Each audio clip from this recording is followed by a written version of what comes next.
Good evening, all.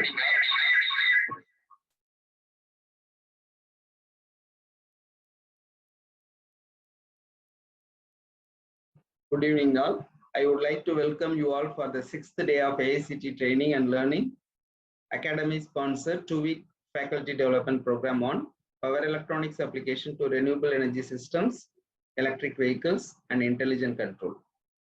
The offline session starts by next week, Monday, that is 17/10/22. All are invited to attend.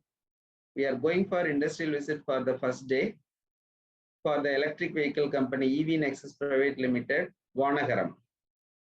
Our today's eminent speaker is Dr. K. Rathnakannan, Professor of Electrical and Electronics Engineering, College of Engineering, Gindi, Anna University. The session will be followed by Mrs. A. Sasikala, co-coordinator of this FDP. Will read the short bio of today's distinguished speaker, Dr. K. Rathnakannan. Good evening, all. Okay, sir. Good evening, all. Our speaker, Dr. K. Rathnakannan, is Associate Professor and Professor in charge of Division of Embedded System Technology. His professional qualification is PhD in Faculty of Electrical Engineering. He's also got a PDF in Europe Union Erasmus Mundus. His research areas are nanoelectronics, vehicle automation, MEMS, green energy harvesting, ULSI, embedded system, reconfigurable system. He has got experience over 20 years in teaching and research. His scientific invention is in COVID-19 early warning detector wearable health device. His university level responsibility is Deputy Controller of Examinations. He is also an advisor for Robotics Clubs of College of Engineering, Gindi. His university level associations are, he is a member in Syllabus Framing Committee of EEE Board and University. He is a member in University Affiliation Inspection Committee. He has completed many projects like in Government of India sponsored project titled Microgripper Fabrication with the financial support of NPMASS program.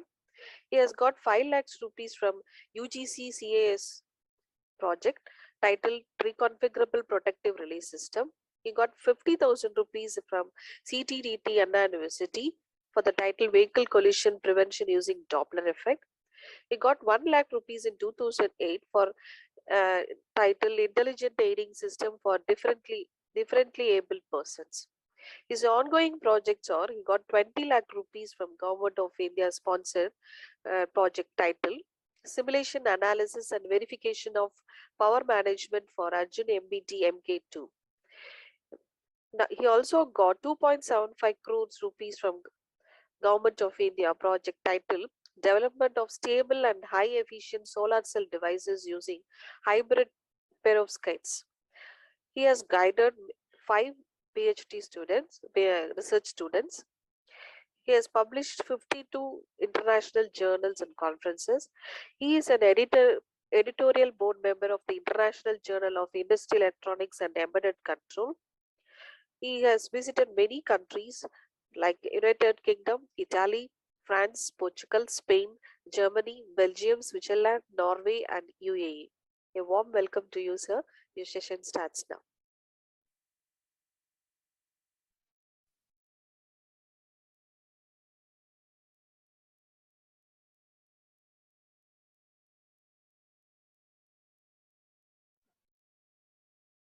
Sir.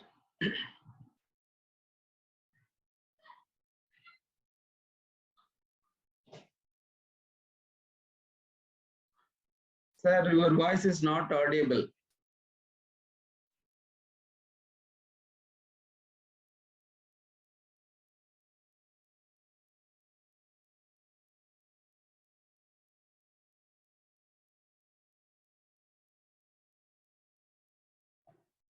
Your mic is on, but voice is not audible. Is it okay now? Hello? Yeah. Now it is audible, sir. Okay, fine. Good evening to all of you. I take this opportunity to thank the Sairam Institute of Technology, the course coordinator, Dr. Muthamilan, and other members of the faculty development, adult faculty development programs. And my greetings to the participants. It's a pleasure to be part of this event and deliver a talk on one of the very important topic, embedded system for electric vehicle. It was completely new. There is no such terminology as on date, though we have something for automotive in general. But very few attempts only have been made to term this automotive embedded system for EVs. And the present scenario, the electric vehicle is a hot topic, and across the world, people are trying to replace the conventional vehicle or conventional way of usage of energy in general by other means, electric means, whether it is renewable energy side, renewable energy, on the other side, actuation side, electric means. And the universal the aim and objective goals, if you look at it, is to reduce the greenhouse gas and keep the temperature, right? The global warming is having very worst impact on the the globe, and this has to be controlled by some means. So electric vehicle is one of the means of course mitigating the global warming issues. But it's electric vehicle, again, if you look at it's going to have some impact, right? It's not going to be something like we'll be able to replace all the vehicles, conventional vehicle, by electric means. It's not going to happen tomorrow. It's going to take at least a decade for us to have a strong foothold as far as the vehicles are concerned, right? But electric vehicle is good, but what are the challenges, right? Because the positive side only we look at, negative sides are there. As far as embedded system is concerned, this can help us to improve the positive aspect of the electric vehicle. At the same time, it can mitigate the the issues what we are going to face as far as the EV on the society in general, including the industry. So in the course of my lecture, I'll be trying to emphasize all this point, and if you have any specific doubt about it, at the end of the lecture, we can have a detailed discussion on it. Let me now proceed to present my lecture, Automotive Embedded System and the Control Strategy for Electric Vehicle. Is a screen visible to everyone? Hello. Yes, sir. Sir, Uttamil, sir? Yes, sir.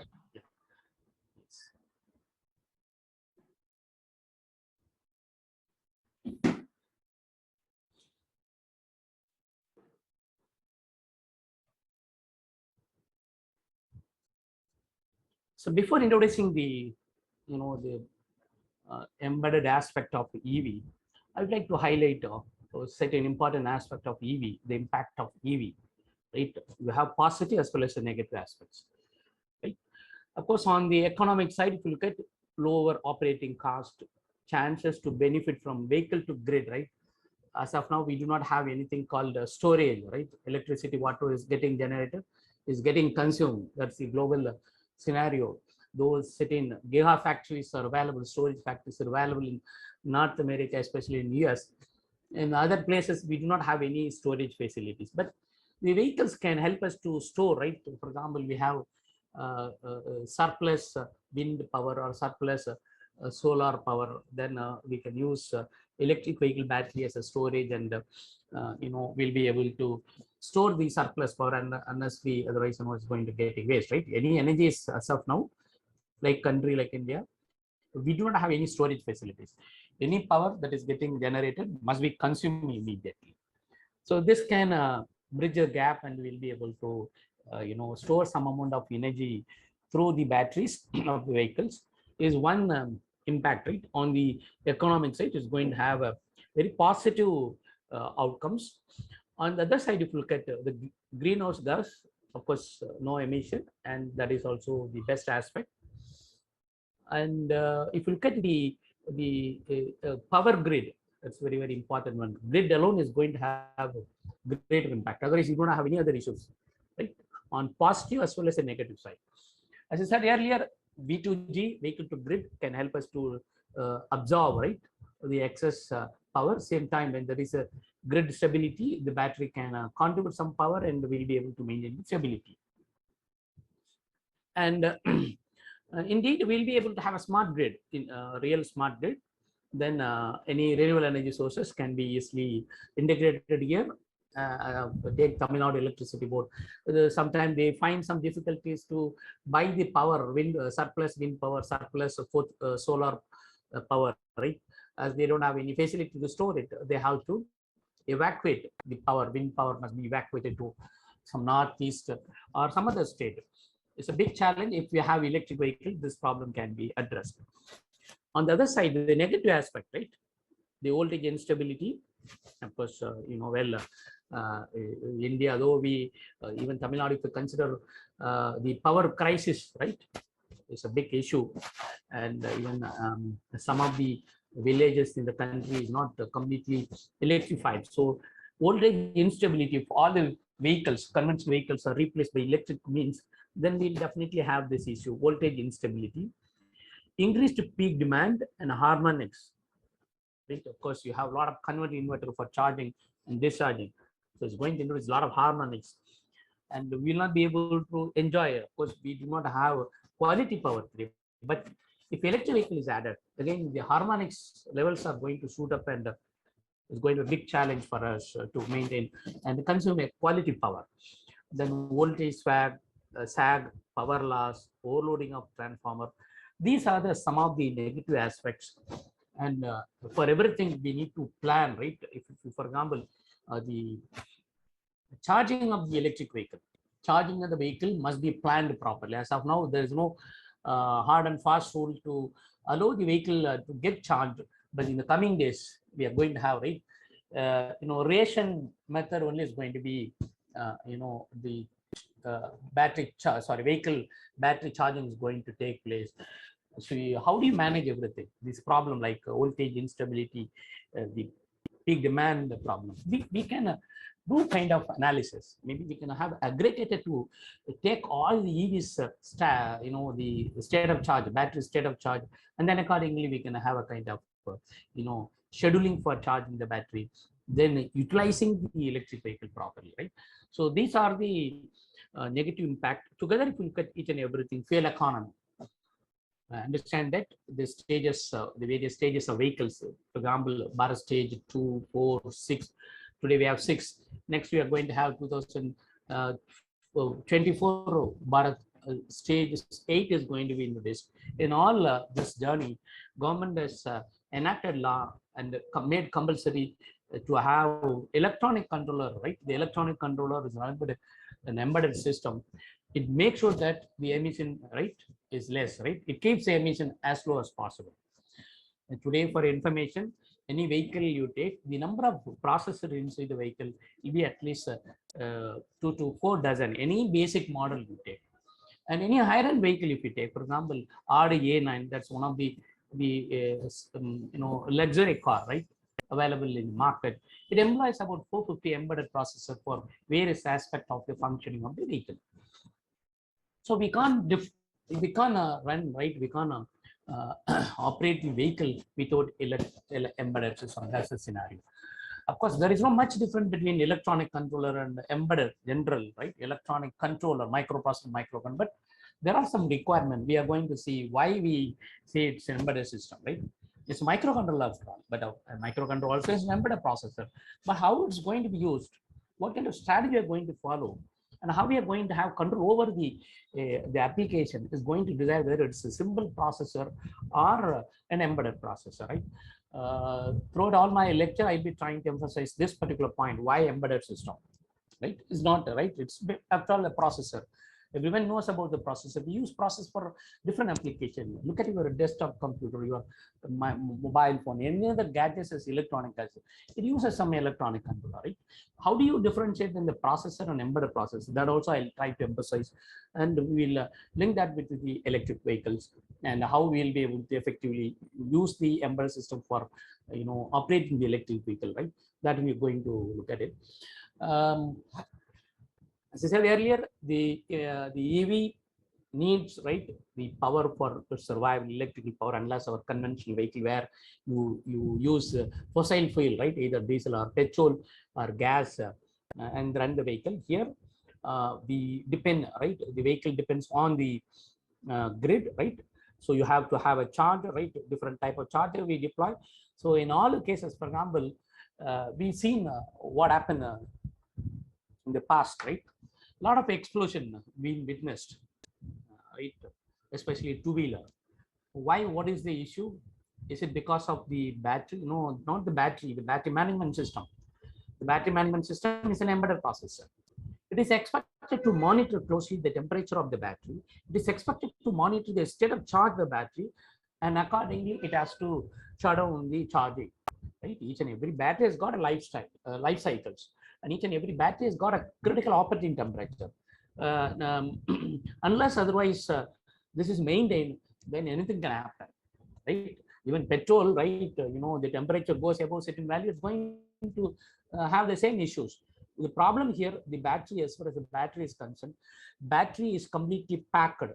If temperature is, if any shock takes place, there is a possibility of, sudden release of energy that is going to be witnessed like explosion.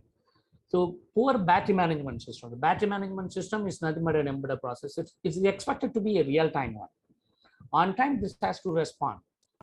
As soon as the temperature reaches the critical value, the battery management system is expected to disconnect the battery from the grid.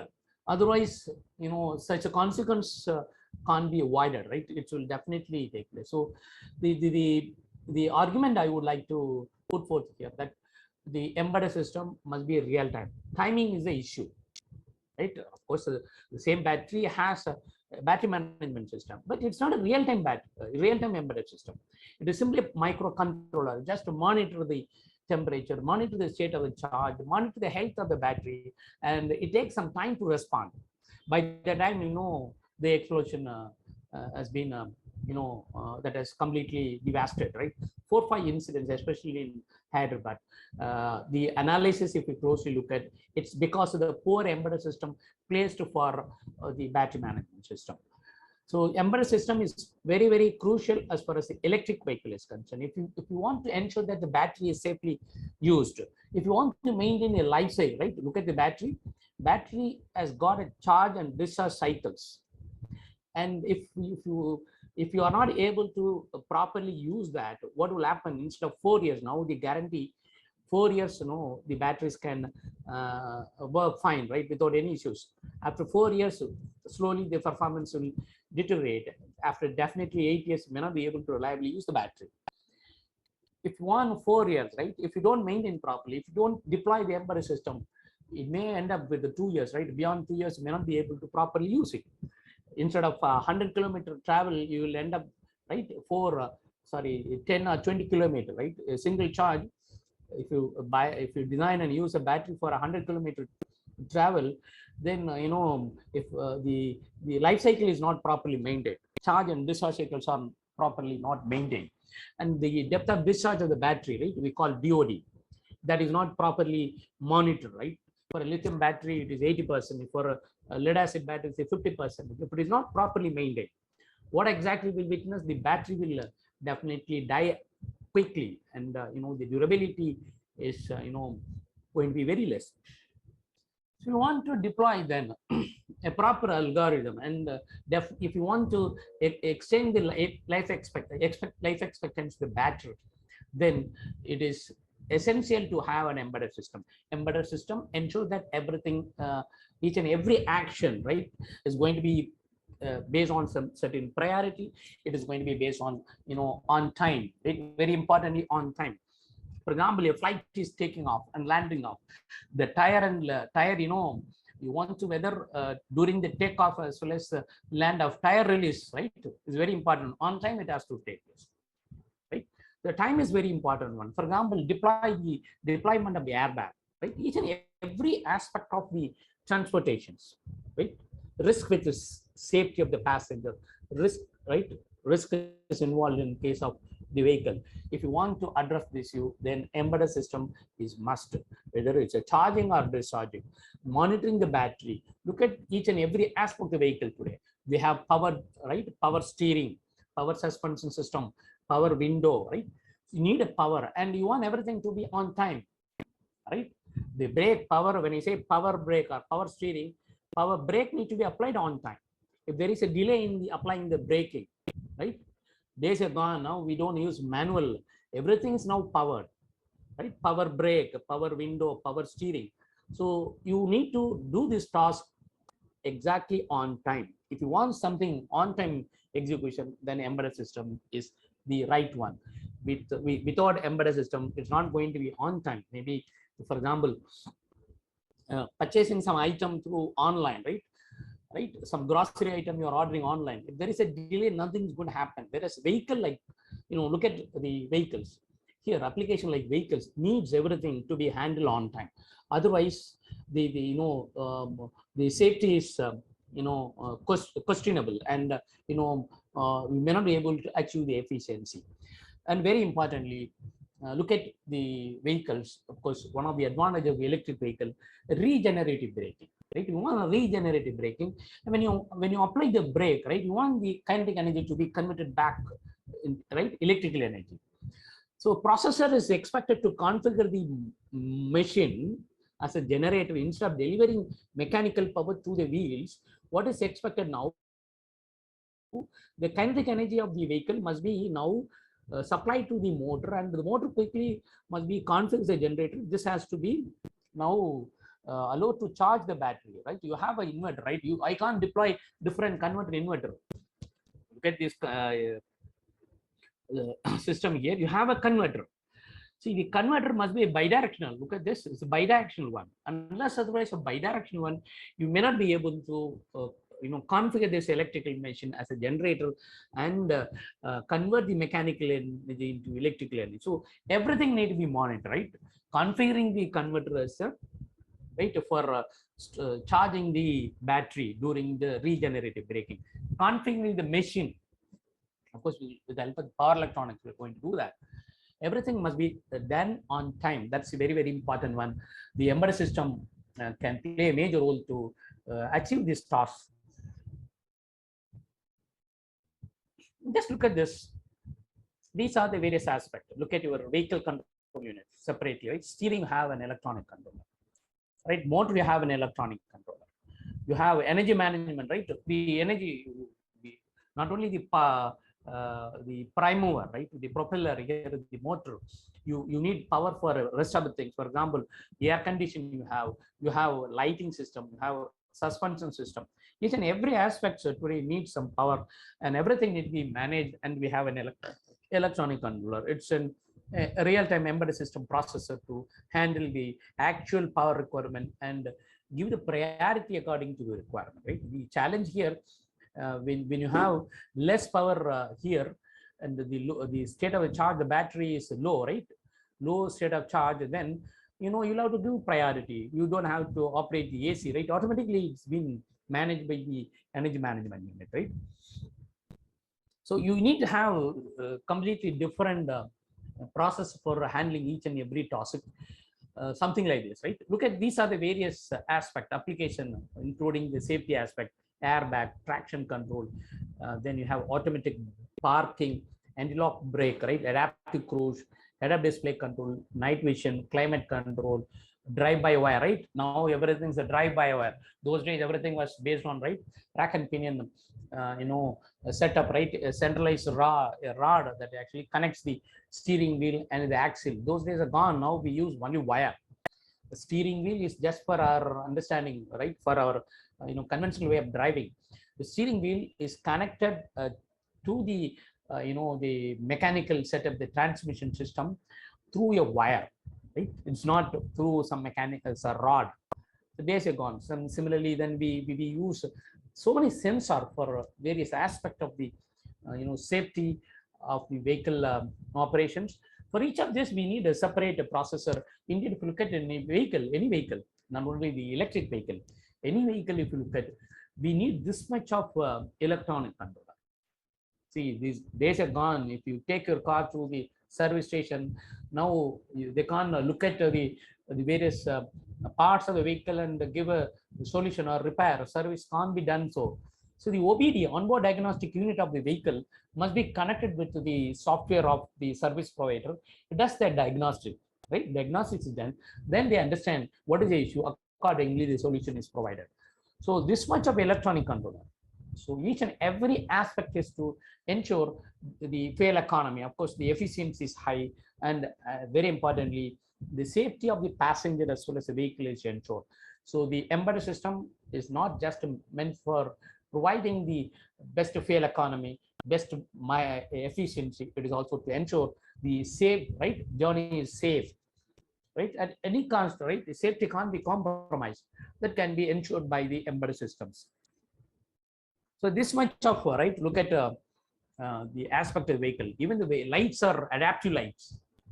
Lights are adaptive lights. You can turn the lights as you wish, right? For example, when you turn your vehicle, right, on the U-turn or somewhere in the curve, sometimes the visibility on the left or the right, you may not be able to completely have, as your light is not going to turn on the turn, right, on the direction of the travel.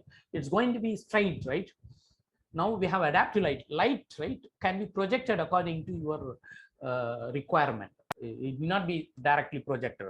So for everything we need electric, right? The safety is very important. For example, when you go for a hill driving, right, uphill driving or downhill driving, see, the one of the major issue, visibility, right? You may not be able to properly have the visibility because the lights are not going to be turned towards the direction of the travel.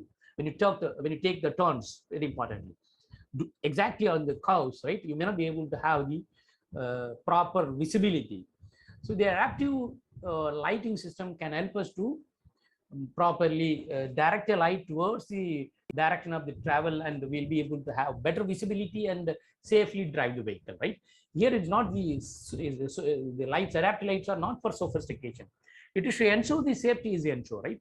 Similarly, adaptive cruise control, automatic braking, electric power steering, for each of this we use a separate electronic controller. And indeed, if you look at the electronic controller, the very complex system, and you need to have the network, right, a kind of network, right? The CAN bus is widely used as far as the automotive system, including the electric vehicle. We use CAN as one of the major networking protocol for interfacing the various the aspects of the vehicle. For example, electric vehicle, if you consider, the interaction between the battery, the interaction between the motor and the converters and other accessories, the sensor systems, right, everything, right, is done through a common bus, right, a communication bus, right? CAN is used, controller area network. This is a very base, and it has been universally accepted for communication in the industries. Now this is being used. On top of this CAN bus, we also use something like a LIN for body control, and we use FlexRay very importantly for safety. And now because of the cost, CAN is being used for everything. But the best protocol, if at all you are looking for safety of the vehicle and passenger, FlexRay is the best one. For example, today all the vehicles are having the ABS, anti-lock braking system, right? For managing the anti-lock braking system, we need to have a separate electronic controller. This electronic controller, this is your ABC, right? Anti-lock braking system, hydraulic brake pump, right? So you need to have electronic controller separately, and this electronic controller and the sensor unit, right? Of course, we have sensor here for sensing the, right, the wheel position, wheel lock position, right? Right, all these components are to be interconnected through a bus protocol called FlexRay, right? It's a dedicated one for safety aspect. For example, you have a radar sensor for detecting some objects in the right, in the vicinity, right, in the road. Then the radar can be connected with the ABS through the the FlexRay protocol. Similarly, we have most, right, media oriented protocol for infotronics, right? Infotronics, if you have Of course, we have audio, video today, and of course, with navigation system we have separately for navigation, audio, video, internet connection. We can use most. And top of that, now we have Ethernet protocol. Ethernet protocol also has been widely used for automotive applications. And the requirement, if you look at the electric vehicle, and in general, I must say, but not only for electric vehicle. If you're looking for safety, if you're looking for performance, understand that our conventional vehicle, electric vehicles are based on special machines, something like a BLDC machine, SRM machine. Then we use a PMSM. All these machines are actually controlled, are actually basically special machines. These special machines are nothing but basic electric machines plus electronics. Right, through electronics only, we have encoder, for example, position of the rotor position is very important as far as the BLDC is concerned. So electronic controller is must for all our electric vehicle, because the electric vehicles are based on special electrical machines, something like BLDC, PMSM, and SRM machine. So the complete network, if you look at, right, it's a complex network. The EVR automotive system, if you look at, we use a few dozens of electronic controllers. Unless otherwise you interface everything, unless otherwise you make a compatibility and have a kind of coordination and take a voice and quick call, then it's not going to be easy for us to achieve the fuel economy. That's very, very important one for each and every one of us, whether it's here or in Western countries. Everyone is looking for, without compromising on the performance, right? I don't want to compromise on the performance, but fuel economy one, right? Fuel economy one. How do you achieve that? That is to be achieved by deploying many electronic controllers. Today we have Bharat Stage 6 and conventional vehicle. If you look at, without electronic control, it is not possible for us to achieve the emission standards.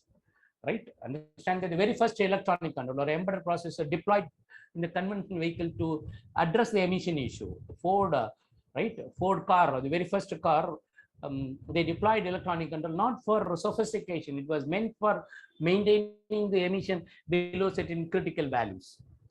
So today the requirement, right, as far as a conventional vehicle is concerned, electronic controllers must. And again, electrical vehicle, if you look at, all the vehicles are based on special electrical machine, except a few Tesla model where induction machines being used. Again, if you want the best, the best operating condition, for example, constant torque, right? Till you achieve the acceleration, right? During the initial acceleration, the torque is expected to be maintained constant, right? For induction machine, we can deploy our conventional voltage control method, right? Our DC machine, for example, if we take, we can have armature voltage control that doesn't need any complex a processor to achieve that. Whereas if you are looking for a induction machine, V by F method must be used. For V by F method, a proper electronic control, very importantly, to maintain the torque. And again, once you reach the the base speed or the rated speed, you are expected to maintain the power almost constant. To achieve that, you need a processor, right? Very importantly. And understand that the conditions here is not same. The drive condition here in Chennai, the drive condition in New York, in Tokyo, everything is completely different. So the drive cycle we have completely different drive cycle. And the travel time here, for example, when you start your journey from Mathi Kailash to Perungudi, right, it's just 5 kilometers, less than 5 kilometers. Morning 8:30, if you start, you will reach only around 9:30. That's the condition here. Off and on, off must be done. If you have to do that, right, the processor is expected to sense the real-time scenario, then optimally configure the available power and ensure that the vehicles are driven safely. So the embedded system is expected to play this role. Let me now introduce what is embedded system. Of course, these are the requirement why we want a embedded system for electric vehicle, right? Everything on time, and you want safety, you want a fuel economy, whether it is electric vehicle or a conventional vehicle. Only this can do, because giving priority and optimizing the various parameters on time is one of the requirement of the vehicle characteristics, right? It is industrial application. It is not going to be major issue. Whereas you can't risk as far as the vehicle is concerned, right? As I said earlier, the battery explosion is because of the poor timing management. See, once the battery is charged, you are expected to disconnect it. There was a delay. And again, when the temperature touches the critical value, it is expected to disconnect, right? The grid and the battery must be isolated. That is not witnessed because a poor, the program, poor processor, such incidents are taking place. It is very much possible if you deploy a proper embedded processor to address such issues. Let me now introduce what is embedded system. Of course, embedded system is a tiny processor, right? Can of course it's small in size, but it can do any complex work. Today there is no definition for embedded system. Of course, it was developed for specific tasks, but it can handle multiple tasks today, right? Instead of a single task, multiple tasks are handled by embedded processor. So embedded system in general is a tiny integrated self-aware standalone product that can sense, think, communicate, and act. Very important. It is expected to sense this environment and think, right? It has to apply, right? Take the input, right? The sensed input provided by the sensor, right? Apply the intelligence, analyze it, right? Today we have a tiny ML, right? Machine learning algorithm for embedded system. With that, it is possible for us to work on the data, then take a wise decision. Then not only is going to simply take a call, it is going to communicate the same thing to the actuating system, and whatever the actuation you want can be done. For example, PWM signal need to be adjusted according to your torque requirement as far as the electric vehicle is concerned. It's a safety issue. Of course, the airbag must be deployed now, right? Because of the some incident, collision. See, everything need to be done on time. That is managed by this small and dedicated system, right? It sends thing, communicate, and act. And these are the various components, and I don't have to explain much. Of course, it is not simply a processor. I must differentiate what is processing and microcontroller, right? Because you would have studied about microprocessor, microcontroller, and you are aware of the difference between both, right? One has, right, processor has only CPU, the other one has CPU, then memory, IO, right? That way we can't we should not differentiate. The actual difference is the processor is meant for, right? Microprocessor is meant for data processing, only data processing. Whereas microcontrollers are expected to carry out some tasks, right? Control tasks, right? Whenever you want a timer, right, hardware timer to be, whenever you want software timer must be used. Whenever you want PWM signal to be generated, ADC, your compare capture model must be used. So whenever you want signal to be captured, then ADC models to be used, right? So it does some controlling tasks and communicate the controlling tasks to the actuators. And again, now today everything is cloud, right? IoT is very important one. Put the data to the cloud, expect some decision from the cloud, right? Act accordingly. So you have analog, digital, analog, right? The embedded components, right? Analog, right? It is expected to interact with the outside world. So it must know the language, right? The analog language. And again, after conversion, right, it has to work on the data and then again convert the digital signal into analog. So analog to digital interface, again digital to analog interface are the primary components of the embedded system. It must be a real-time system, right? Your processor need not be a real-time processor. Whereas embedded system, right? Again, microcontroller and embedded system, if you look at microcontroller need not act, work on the timing aspect, right? It need not be a real-time one. Whereas embedded system is expected to be a real-time one. When I say real-time system, right? Deployment of airbag, or look at your aircraft, right? Aircraft takeoff, land off, right? It has to be real, right? I can't look at, I can't spend my time for listening to some audio or video, right? What is to be done? Or I should not worry about the air conditioning inside the car when there is a collision, right? So the important is priority, giving the priority. Of course, a vehicle is, if you consider, there are multiple tasks going on. Each and every task has got its own significance, right? Based on the safety, we give the priority for each and every task. So real-time system is very, very important. When there are two type of real-time system as far as the vehicles are concerned. For example, infotronics you have, right? You are watching some movie or navigation, right? All are a soft real-time system. Of course, we are concerned about the timing, but if there is a delay, there is a failure. Of course, there is no connectivity as far as the navigation is concerned. Nothing is going to happen as long as the driving mode is manual drive mode. If it is an autonomous car, navigation is very important one. It becomes hard real time, right? If there is a problem with as far as navigation is concerned, vehicle can't move. It will be shut down, and vehicle will not move at all, right? If there is no connection. So based on application, based on our requirement, we have two type of real-time system: hard real-time system as well as a soft real-time system. Hard real-time real-time system to consider, for example, collision alert, ABS, activating the ABS, then responding to the sensors like radar, lidar, another, for example, the tire pressure, right? The sensor, right? Responding to that. All are actually hard real-time system. You can't compromise it. Priority must be given to that. Processor can work on it, right?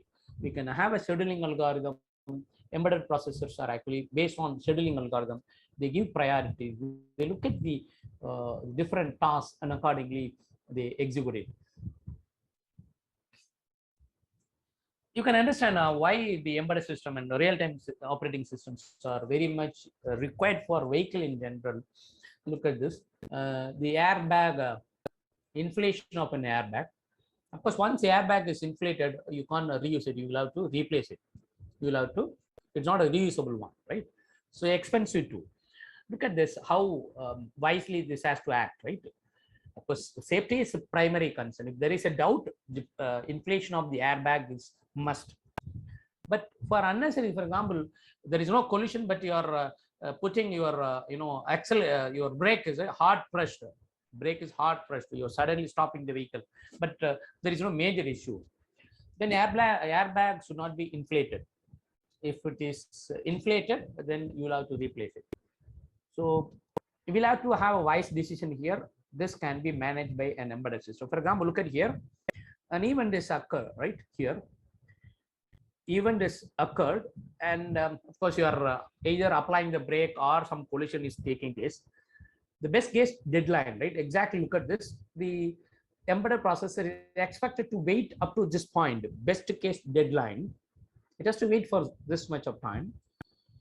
If it is a collision, it has to respond here. Airbag inside the car must be inflated within this time frame. That's very, very important.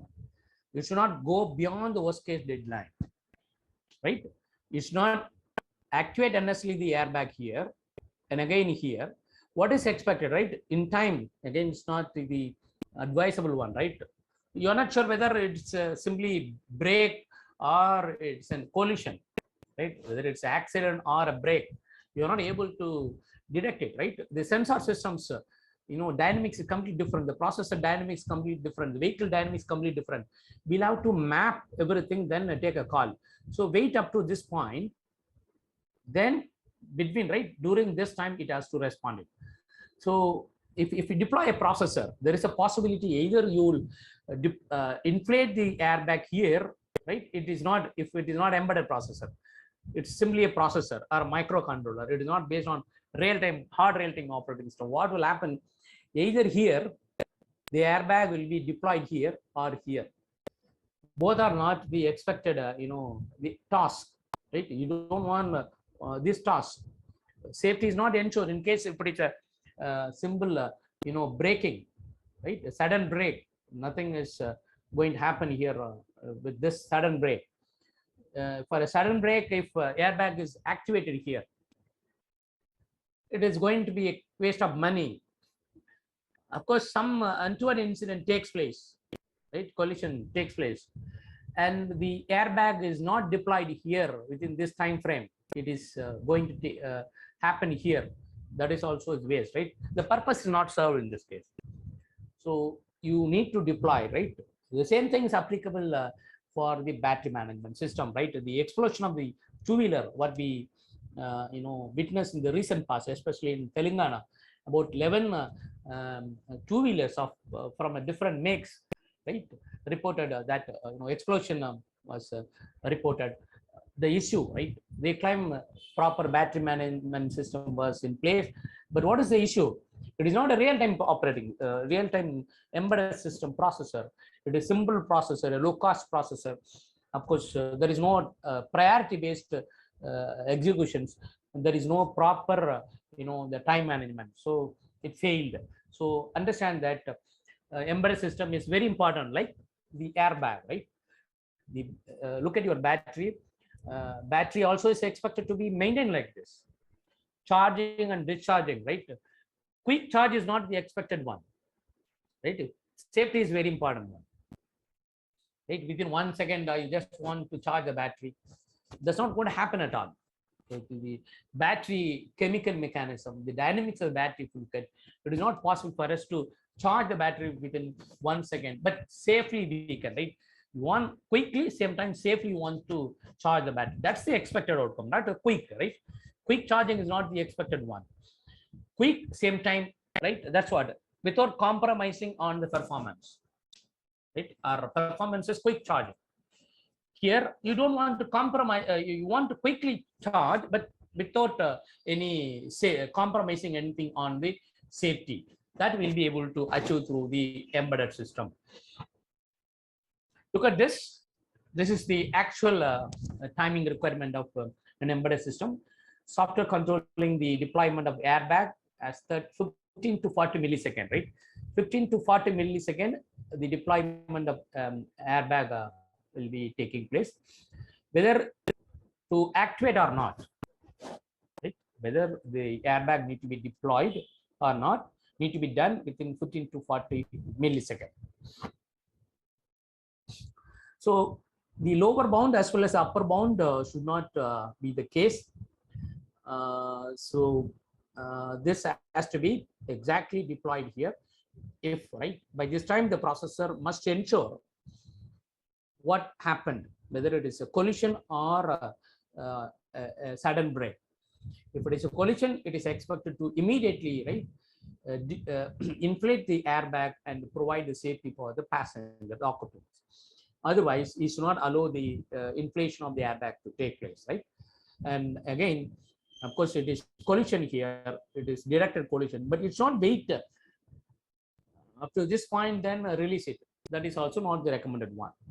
So the embedded system, if it is embedded system, it will ensure that this process take place somewhere here. Otherwise, it's going to end up either here or here. Both are not the desirable characteristics and features of any vehicles, including the electric vehicles.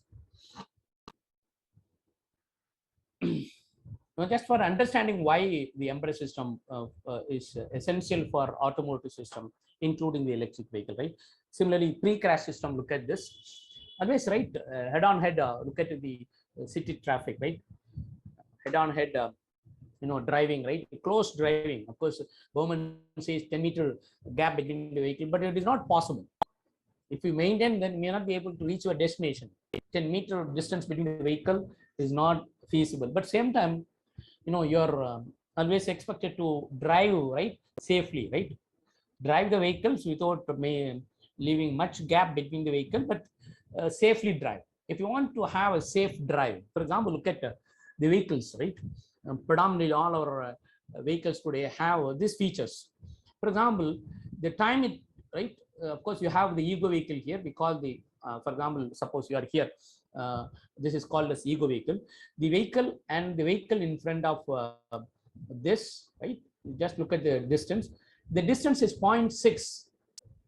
Before the accident, the process, right? The braking system, anti-lock braking system, or the emergency braking system must be applied, and the collision must be avoided.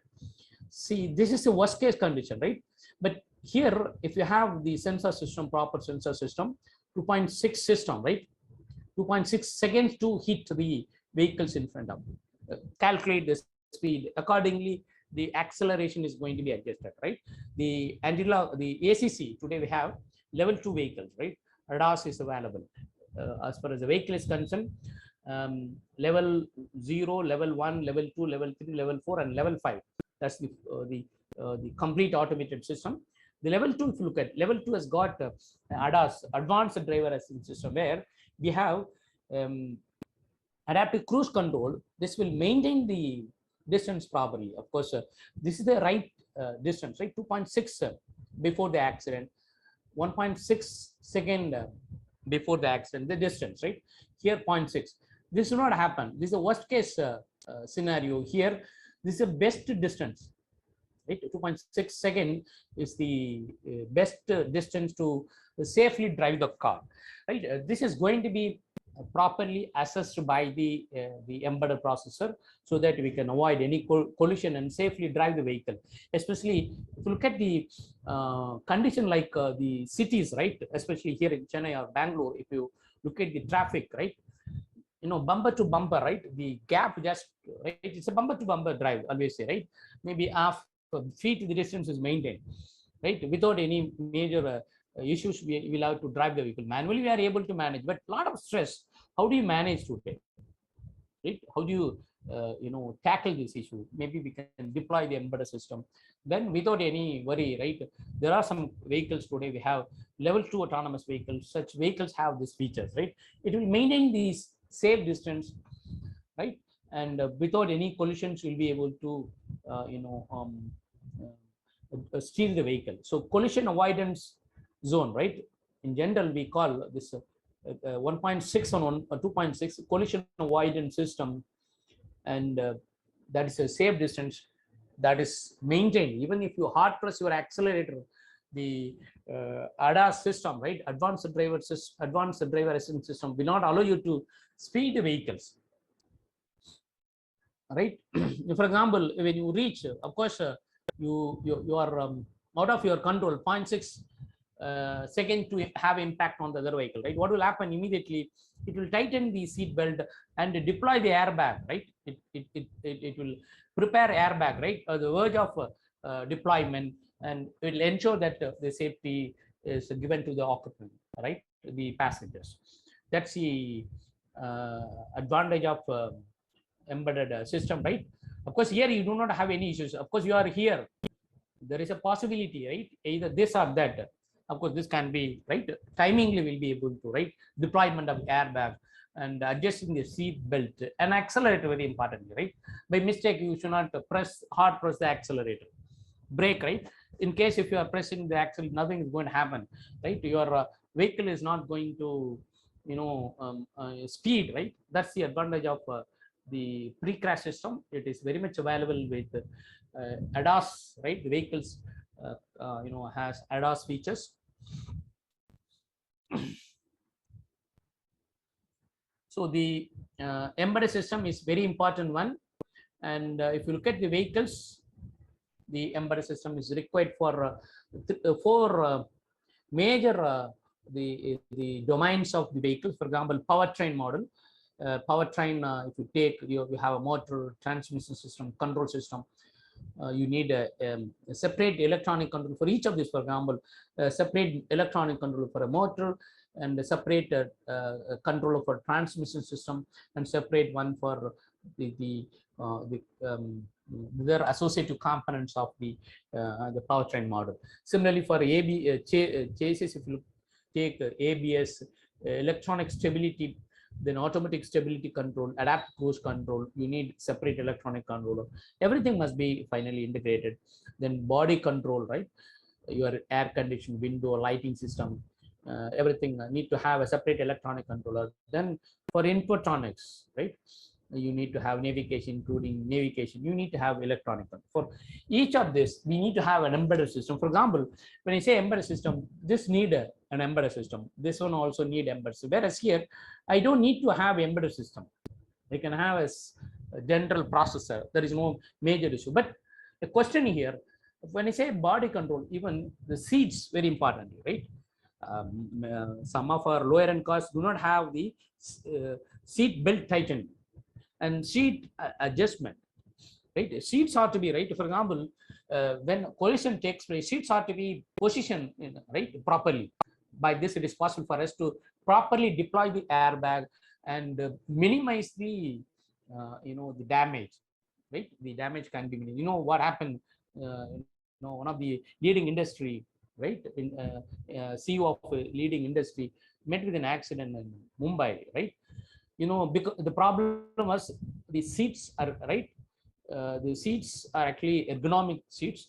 It was not in a proper direction, and seat belt was not properly, used. And again, the airbag was not properly released. Understand that you need to have a real-time operating system, an embedded system, even for body control, if you are looking for safety. So each and every aspect of the transportation system needs embedded system, right? Though this is not the primary requirement. The powertrain chassis are right very much must be controlled through embedded system, whereas these two are having least priority. But the conditions, if you look at, right, if you are driving with 150 km/h speed, then body control, telematics, each and every aspect of the vehicle also may demand the real-time embedded systems. Then passive safety, that is also very, very important one, right? The belt, as I said earlier, the rollover sensor, right? You need for each of this. These are the various function domains of electric vehicle: powertrain, chassis, body, telematics, passive safety. For each of this, we need a separate electronic controller, and these are the requirement. I'm not going to spend much time here, right? You need to have right amount of memory, processing, computing, and power. Then the kind of IO for effective operation of the different components of the vehicles. Now, coming to the powertrain model of the EV, look at any electric vehicle. Of course, electric vehicles can be battery operated vehicles or fuel cell, right? Predominantly, it is battery operated. The pure electric vehicle, right? Hybrid vehicle has ICE engine, right? Petrol or gas or diesel and battery, right? Electric powertrain.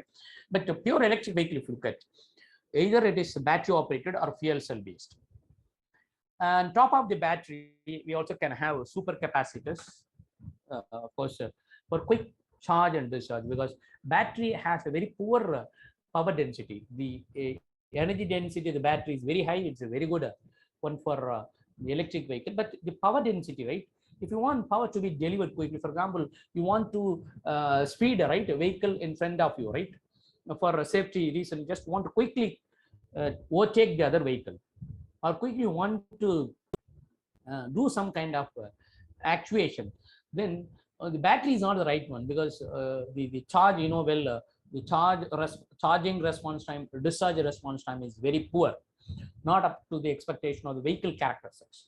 For such action, we can deploy the super capacitor. This has to be efficiently managed, right? Your embedded system processor must manage whether, for example, you're going to apply the brake. When you apply the brake, right, regenerative braking as far as EV is concerned, the amount of power whatever is getting generated here can't be completely absorbed or quickly absorbed by the battery. The argument, right, complete, not complete, that's not an issue at all, but quick absorption.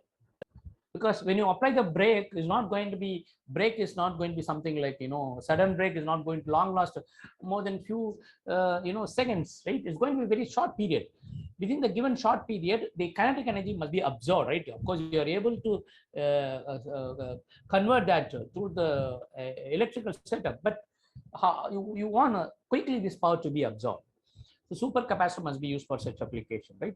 Such management, whether it is going to be battery or super capacitor, that has to be efficiently, same time, quickly managed by the embedded system, the processor. And we've got a lot of controller, right? Converter. Of course, most of them are bidirectional converter. These converters are expected to be configured, right, on right time. For example, look at an inverter, right? The switches in the same leg of the inverter can't be turned on same time, right? You will have to ensure it. And how do you ensure it? Time management is very important, man. If you deploy any general purpose processor, maybe offline this will work out, whereas in online, right, when you use the inverter for real-time application like a car, vehicle, right, there you can't compromise. Of course, standalone processing system, you are trying to evaluate the performance, it's well and good. It's not going to have any issues. Standalone battery, nothing is going to happen. Whereas you have a battery and you want something like this, right? Charge and discharge, right? During the dynamic, braking, you want the power to be quickly absorbed, right? The converter inverter setup must be properly configured. The timing management is very, very important. Each and every switch in the, the inverters, and again in the converter side, must be properly, turned on and turned off. Each and every switch has got its off and on time. We call, for example, in case of inverter, there is a dead band. You take your inverter on a leg, right? One switch is turned on, the other one is an off state. Now you want the second switch to be turned on. You need to leave a time, then only you'll be able to switch on the other device, because of the charge remains the base of the switches, right? The charge in the base of the switches can't be quickly removed. Because of that, we have a dead band, and without meeting the dead band, you may not be able to efficiently operate it. Offline application, I don't find any major consequences. Whereas in case of application like electric vehicle, timing management, switching action ought to be synchronized with the vehicle characteristics. Very important, right? You're not looking at the battery, you're not looking at the motor alone, you're looking at the characteristics of the vehicle. The vehicle characteristics is completely different. That is to be mapped with the power delivery of the propeller, or the power plant inside the vehicle, right? We have different sources, super capacitors, of course, the ultra capacitor, battery. Now, how do you combine both and deliver the power? How do you use only one to deliver the power? Such a decision must be taken quickly, right? Such a timing action is very important one for efficiently, same time safely to manage the vehicles, right? So the powertrain model and the various converter inverter must be synchronized, and the power must be delivered to the wheel.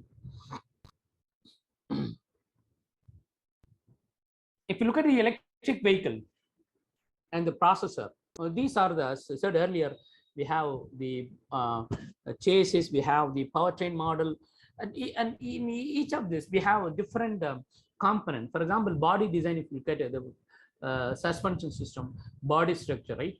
The kind of interaction. Look at this very significant interaction. This is the recommendation of the Society of Automobile Engineers. They expect this kind of interaction between the electronic controller and the body structure, right? If you take the body structure, right, the electronic controller needs very significant interaction, right? And if you look at the other one, for example, here the the batteries, for example, battery and the charger, right? You need a strong, right? The interaction between the battery and battery charger is very, very strong. Whereas the interaction between the bumpers and suspension system is moderate, right? Moderate level interaction you need. So according to the requirement, if you feel the interaction between the two different components, right, of a different domains, maybe it can be the chassis and the powertrain model, or it can be powertrain model and the body control, right? The interaction between the various components of the vehicle, right, is, if it is very significant, then embedded system is essential. Otherwise, you don't need, right? For example, for frame and the battery, there is no much interaction. You don't have to have embedded system for understanding the frame, right? Of course, the frame is going to have aerodynamics. You look at the vehicle frame. Of course, vehicle is expected to deliver power not only for acceleration, it is also expected to deliver the resistive components, namely the rolling distance, aerodynamic drag, and the grid angle. Of course, here the fuel economy is, right? If you understand the aerodynamic, the frame and the aerodynamic drag, it is possible to achieve the best fuel economy, but it's not going to have any safety, right? It's not going to be the issue of safety. So the interaction is moderate interaction. Wherever you feel the interaction is expected to be very high, for example, temperature control and battery, a strong interaction, right? Energy management and temperature control, a strong interaction. So for such application and requirement, we'll have to have hard real-time system and the embedded processors are the right one. But for soft real-time system, even you can deploy your microcontroller or a processor, right? Whereas for strong interaction, it is essential to have embedded system. No, sir. Yes, hello. Sir, Yes, can sir. we have a break? Okay, now it's 8:15. You would like to join back at 8:30, right? Yes, sir. 10 minutes or 15 minutes? Okay, sir. Thank you, sir. Okay, I'll join back at 8:15. Thank you. Sorry, 8:30. Thank you.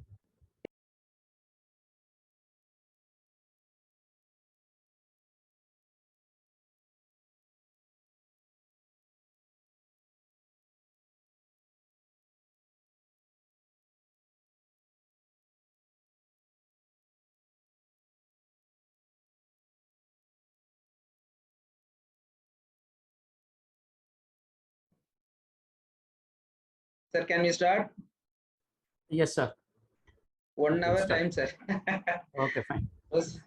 Yeah, welcome back to the second session of the adult faculty development program on emerging technologies, right, including the electric vehicle. Been discussing about the need of the embedded system for electric vehicle.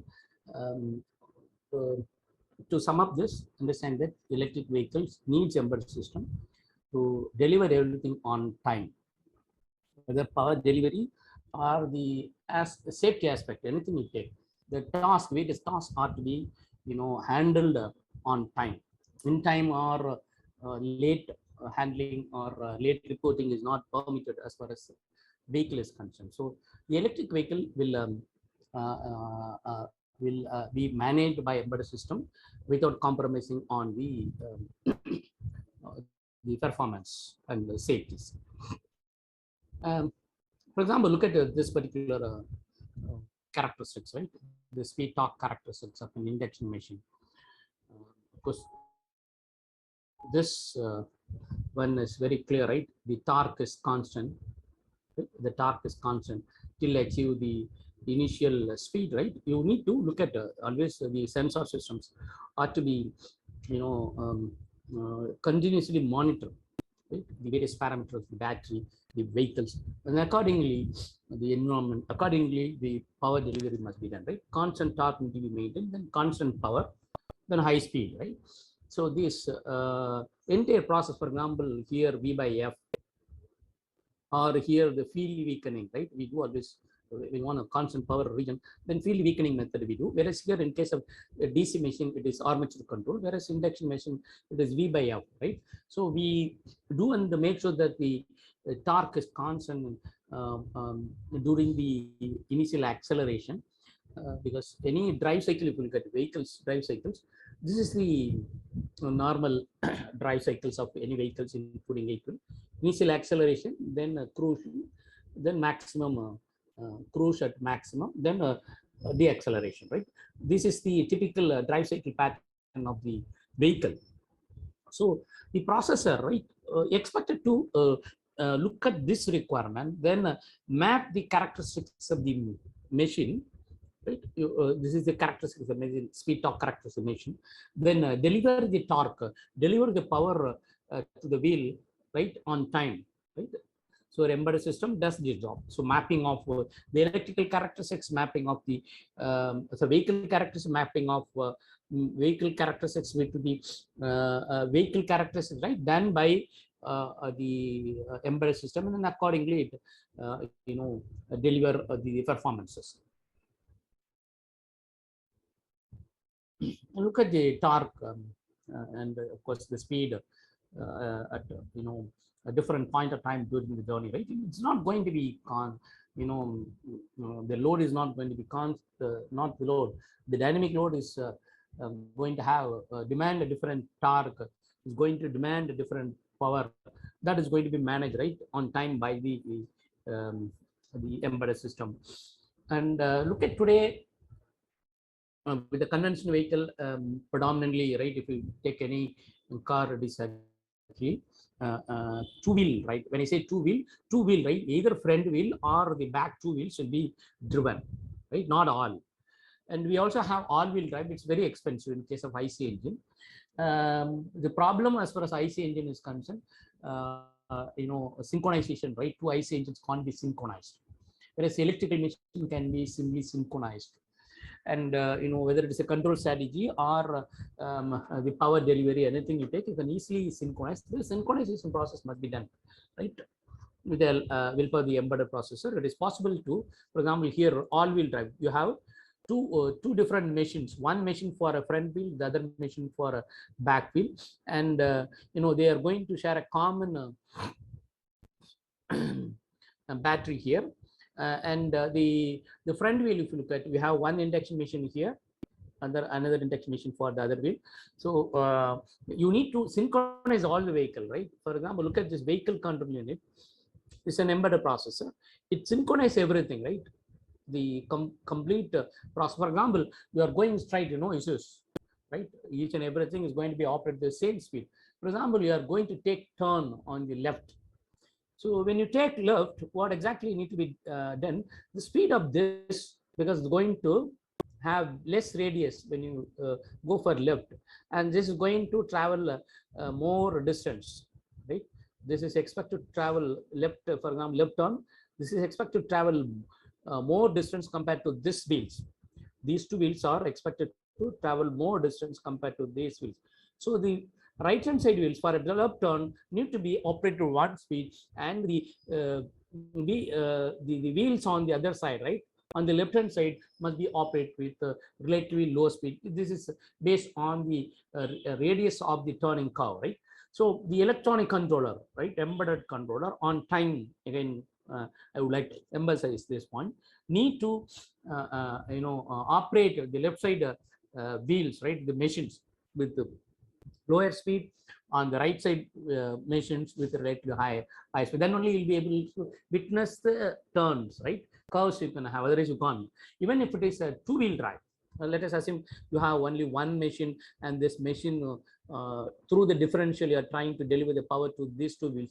You are expected to have an embedded system to configure this with one speed and configure this with the other speed, and right, timing management can be done, and curve, right, the turns, right, curves can be easily achieved.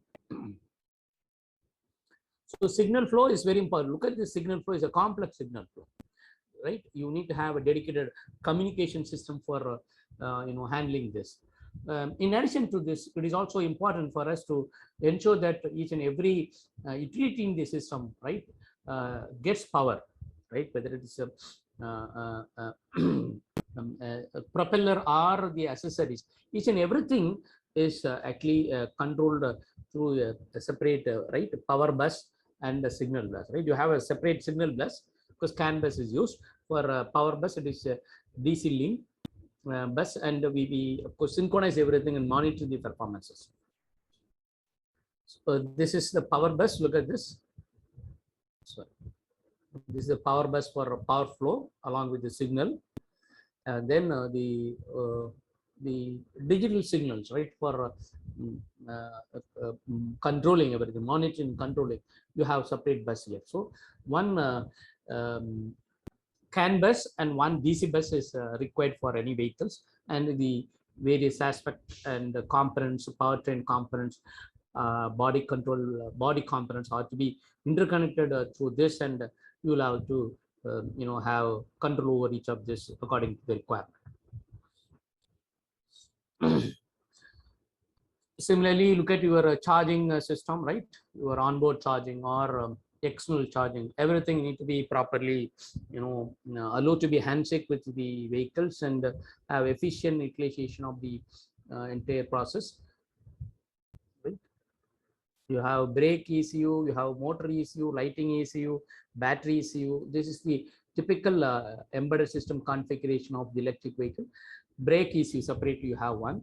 Then you have a motor ECU, look at lighting ECU, battery ECU, for everything, right? Other sophisticated and other requirement, we have a separate ECU. Everything is actually linked, and it's a master slave configuration to have a control, complete control over the application. Of course, the master controller, right, embedded controller, is linked again with each of the ECU, and here we need to have something like a machine learning algorithm, deep learning algorithm, to coordinate, cooperate right? Extend the necessary coordination, cooperation, and have a safe and efficient driving. For example, brake, you can't allow the front side alone, the brake other side you can't miss it, right? Uniformly it has to be applied. And similarly, acceleration, right? We want it's hill driving. Of course, you can allow only this here in the city drive. You can allow only one motor to be in action. It's hill driving or desert driving. You want both to be in action. So the embedded system is expected to synchronize both and deliver the power to the wheel, and so that you'll be able to move the vehicle according to your requirements. So the control system for the safe driving and efficient utilization of the energies, if you look at it, indeed, it's a supervisory control system, right? The supervisory control system. You have a master processor and then slave processor. The master processor is actually handshaking with each and every slave processor, and it takes a decision. Indeed, it is a very powerful processor. It's not a simple ordinary Arduino or a Raspberry Pi ARM processor. It's a very powerful, the supervisory control processor. It is expected to have at least some 50 tops, a trillion operation per second, so that you will be able to have efficient control over the entire aspect of the steering and control.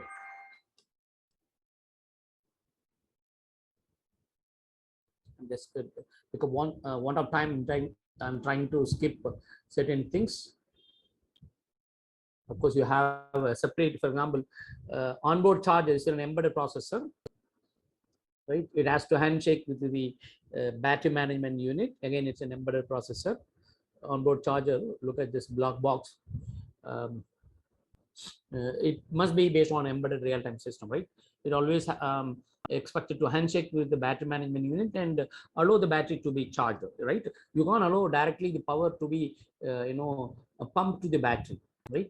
This handshake must take place, right, between the battery management unit and the electronic controller embedded processor inside the battery the onboard charger unit, and then accordingly you will have to charge the battery and discharge. That is also very, so for discharge you are not going to bring your onboard charger, but the battery management system will ensure that discharge is taking place, right, by cell balancing, by monitoring the temperature, looking at the health status and the state of charge of each and every cell inside the battery.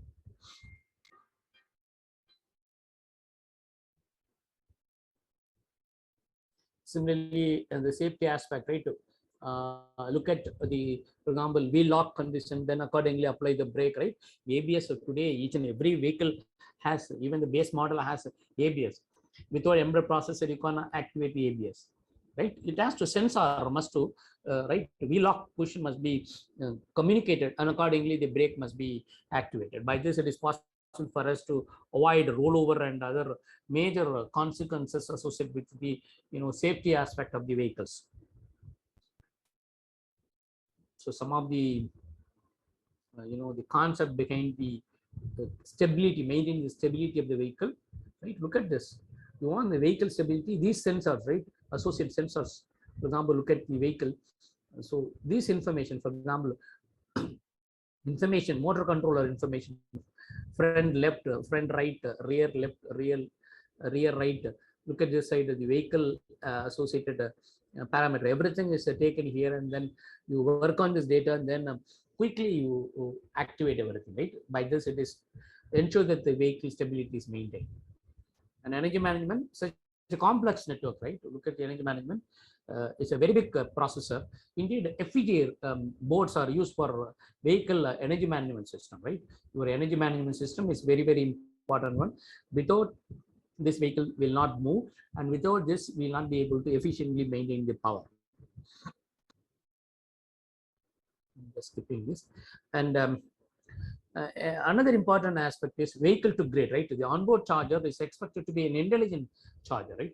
For example, if you have a bidirectional onboard charger, and if there is a excess power in the grid, right? Either due to the wind power or solar or because of the poor demand in the domestic as well as the industry usage, then the vehicle to grid must allow, right? It always need to handshake with the SCADA system in the grid and allow, right? Of course, when the demand is less, the tariff is going to be very low, right? Power tariff is going to be low. That during this time, the V2G is expected to allow the vehicle to draw the power, and same time, if there is a huge demand, right? If the available supply and the demand, right, is not matching, you have more demand compared to the available power, then the battery is expected to meet the additional requirement. By this, it is possible for us to maintain the stability, right? So vehicle to grid. So this the small tiny box embedded processor is expected to be an intelligent processor. It must understand and allow accordingly power to be drawn from the grid, or allow the battery power to be drawn by the grid, right? So this has been done by vehicle to grid concept, right? We have a separate protocol for vehicle to grid. With that, it is possible for us to achieve the vehicle to grid and maintain the stability of the vehicle, right? Today it has become a business, right? Of course, the advantage, right? Right, when there is a surplus power, low the price, the energy cost is low, so you charge your battery, vehicle can absorb the power from charge the power, right? The grid power, and the cost is low. Now there is a great demand in the grid, right? The demand, though demand is very high compared to the oil power. Now the tariff, look at the electricity cost is quite high. Now you can allow, right? This can be sensed by the charger and allow battery power to be drawn, right? You can sell, right? Earlier you bought at lower price. Now you can sell the power at greatly higher price. By this, it is possible for us to, completely avoid even the price, right? The charge, the amount of the amount you're going to spend for charging the vehicle's battery. So the monitoring, right? The available power, right? The governments and organizations are expected to have a kind of, separately an exclusive high performance computing system to know the available charge in the all the vehicles in the particular, distribution network or in the grid network, and then calculate the demand and allow, right? Facilitate, right? The vehicles to be connected to the grid. By this, it is possible, right? Essentially, this aggregator is an embedded processor, the high performance embedded processor. It facilitates, right, the vehicles under the the grid to be connected and according to the demand, power demand, according to the available power. You can allow vehicle and the grid to handshake and right, either transport or import the power and maintain the stability, right? So it's a bidirectional converter and inverter setup that has been properly handled by the electronic controller like this, right? This is aggregator, right? This aggregator will facilitate this job and handshake between the battery of the vehicle, various vehicles, and the grid, and maintain the stability. Indeed, today we have a separate grid, right? We can have, if you include the aggregator, it becomes separate grid, right? Tomorrow we will definitely witness something like, right, V2G grid. It's completely different, right? If you connect all the battery, it is possible to connect all the battery through some communication system. Accordingly, you can allow power to be exported or imported, right? So EV charging, scheduling, everything again can be done through these the processor. So with that, let me now move on to introduce some of the architecture of for EVs. For example, the conventional architecture of any processor is a central processing unit where you have one memory, one CPU, then everything is going to be one by one. Each and every instruction is going to be one by one. It is completely scalar, whereas GPU, right, you would have heard about graphic user interface. Here everything, right, to some extent is going to be parallel, right, or vector control we can have. And the next generation is actually TPU, right? Here machine learning algorithm. You will have as many as memory as well as processor. You can handle not only one instruction at a time, not only few instructions, many instructions, and same time parallelly you will be able to access the memory. By this, it is possible to achieve the required amount of speed. For example, you want 100 tops, a trillion of operations per second for a quick, right, on-time delivery, on-time control of the different aspect of the vehicles. Then the TPU is the right platform. These are some of the commercially viable electronic controller, of course, embedded processor. For example, the very first one, right, the electronic control was used in airbag. For example, Airbus A380. It uses 70 to 100 electronic control, whereas the Audi A9 uses about some 400 electronic control. Just to compare the performance. That's why it's very expensive. I think 5 crores the cost of the Audi A9, because it uses several electronic controller, and it's a very complex controller, right? That's the reason why it is possible to ensure reliability very importantly. Sophistication is not a matter.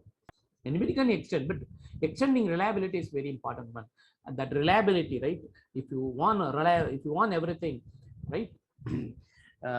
Then reliability is very important one. It's not the sophistication. Sophistication can be done easily, but ensuring the reliability with such sophisticated system is a task. The task only that you will be able to, handle through the embedded system. These are the commercially viable embedded system or electronic control unit for EVs. Look at this. Of course, as of now, you may not be able to see what is inside, right? Only the IO access you have, memory access you can have. Otherwise, nothing is permissible. These are some of the, the automotive embedded system or automotive electronic controller commercially viable. Renesas, ST Microelectronics, Freescale, Microchip, Xilinx, Intel, everyone is making one. Look at this. This is from Freescale. This Freescale electronic embedded processor, used for EV, right? EV B95. It is available in the market for developing any EVs. Then this is R-Car from Renaissance, R-Car H1. It's a beautiful processor, but it's not available in India. Very powerful embedded processor for a high performance computing, because it comes with GPU and multiple video output. It is also possible to look at the environmental condition accordingly. We can have control over the application. In addition to this, now the motor control. When you talk about motor control, what is the the beauty? Of course, go for fuzzy logic, right? Intelligent controller. The intelligent controller, right? I can't, right? I said, right, TPU. Something similar we have now today process, fuzzy logic processor. For example, Siemens SAE81C91. It's a fuzzy logic processor. And again, look at this one, Siemens SAE81C991, another fuzzy logic processor. Then we also have a neural processor, right? The architecture is completely, analog as well as digital implementations, and we can have neural implementation. For example, Coral Edge, very small one, but we can't use for electrical vehicle. If you're looking for something like an neural processor for some other applications, maybe the Coral Edge can be used. Something similar to this. There are many neural processors. For example, one of this advantage of this Coral Edge is 100 neuron, 1 million synapses, 1.27 connection per second is possible. So it is possible for us to deploy this and have a efficient control over the the motors and other accessories associated with the powertrain model of the electric vehicle. Today the concept, right, open ECU, right, like open software, open ECU is the best choice for the vehicles. For example, Bosch, Continental, Delphi, Siemens, Pionova. These are some of the leading open ECU manufacturers. Of course, we can program this. You don't have to be an expert in embedded system. You can use your MATLAB. You're familiar with MATLAB straight, right? Algorithm only is expected to be used, right? You can develop your algorithm, right? We can download, right? With the simulating features, it is very much possible to develop the solutions for the electronic controller of the ECU and develop right, very safe, same time reliable codes for real-time usage. These are the powerful open ECUs. These CPUs are based on FPGA and PowerPC, right? Very expensive. Cost of an ECU will be around 8 lakhs. For an EV, it is 8 lakh. For a hybrid vehicle, it is 11 lakh. PowerPC is meant for, PowerPC is used in servers. It's a real-time operating system, right? You can have a x86 processor, whether it is possible to schedule the various tasks, events. So FPGA and power PCs are sits inside and ensure that the vehicles various tasks are handled. For example, look at the Bosch. Bosch has got one powerful open issue for electric vehicle, right? This particular model, MS50, is used for electric vehicle, and whether it is possible to have something like supervisory control system, right? I've been telling that the task here, right? So deploying a supervisory control for everything. For example, look at here. We have an energy management system. It's a supervisory control system. For such a supervisory control system, a processor, right? Embedded processor, something like that must be used. Open issue that you can easily program, right? Though inside we have FPGA and power PC, it is possible for you to use MATLAB and program. It is very easy. Any concept you want, you will be able to have through this. Then another open ECU embedded processor is Pi Innova, is one of the US leading embedded processor developed for vehicles in general, and this particular model is used for e-vehicles. This can be used as a vehicle control unit along with the for electric vehicle, right, to support the electric vehicle, even hybrid vehicle. And very importantly, this is based on ISO 26262. Any controller you can deploy, but one of the requirements when you develop an electric vehicle and send it for testing, the regulators, like for example Government of India, they'll insist, right, according to the recommendation of the Society for Automobile Engine, that safety norms must be met, right? ISO 26262 must be used to develop the electronic controllers, embedded processor, right? This M560, if you look at it, is based on the ISO 26262. It addresses all the associated issues with regard to the safety, and this is the best one for EV applications.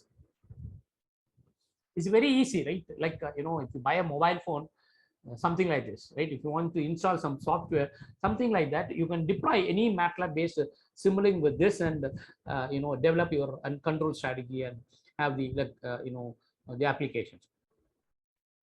So the look at this, the embedded processor is going to have all these features, right?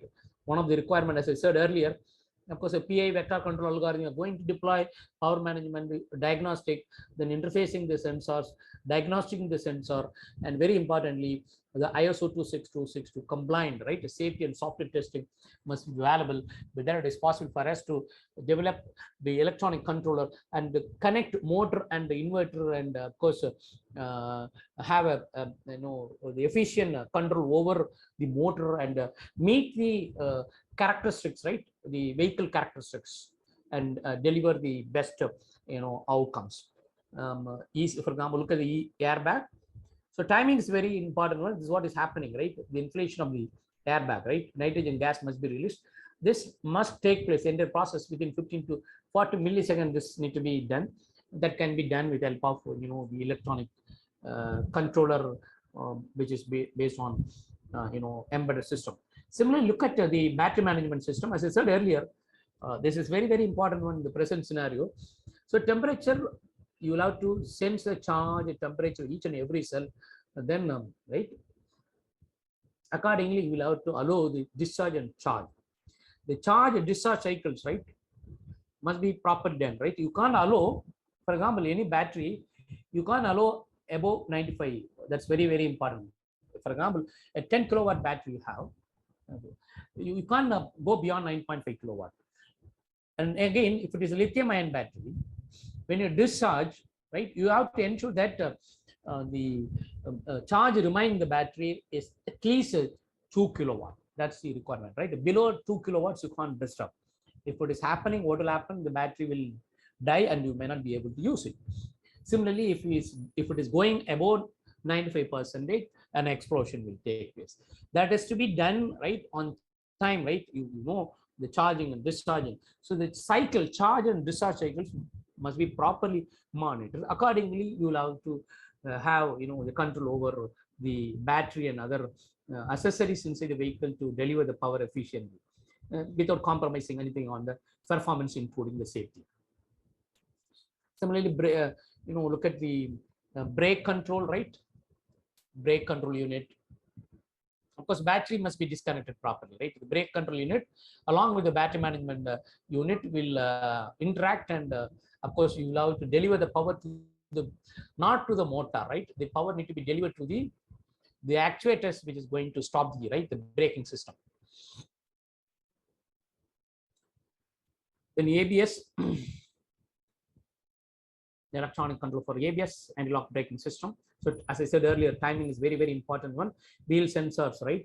The locking conditions, right? As soon as it's directed, and you're going to now actuate, right, the hydraulic system, so that you will be able to stop the vehicle without any rollover, right?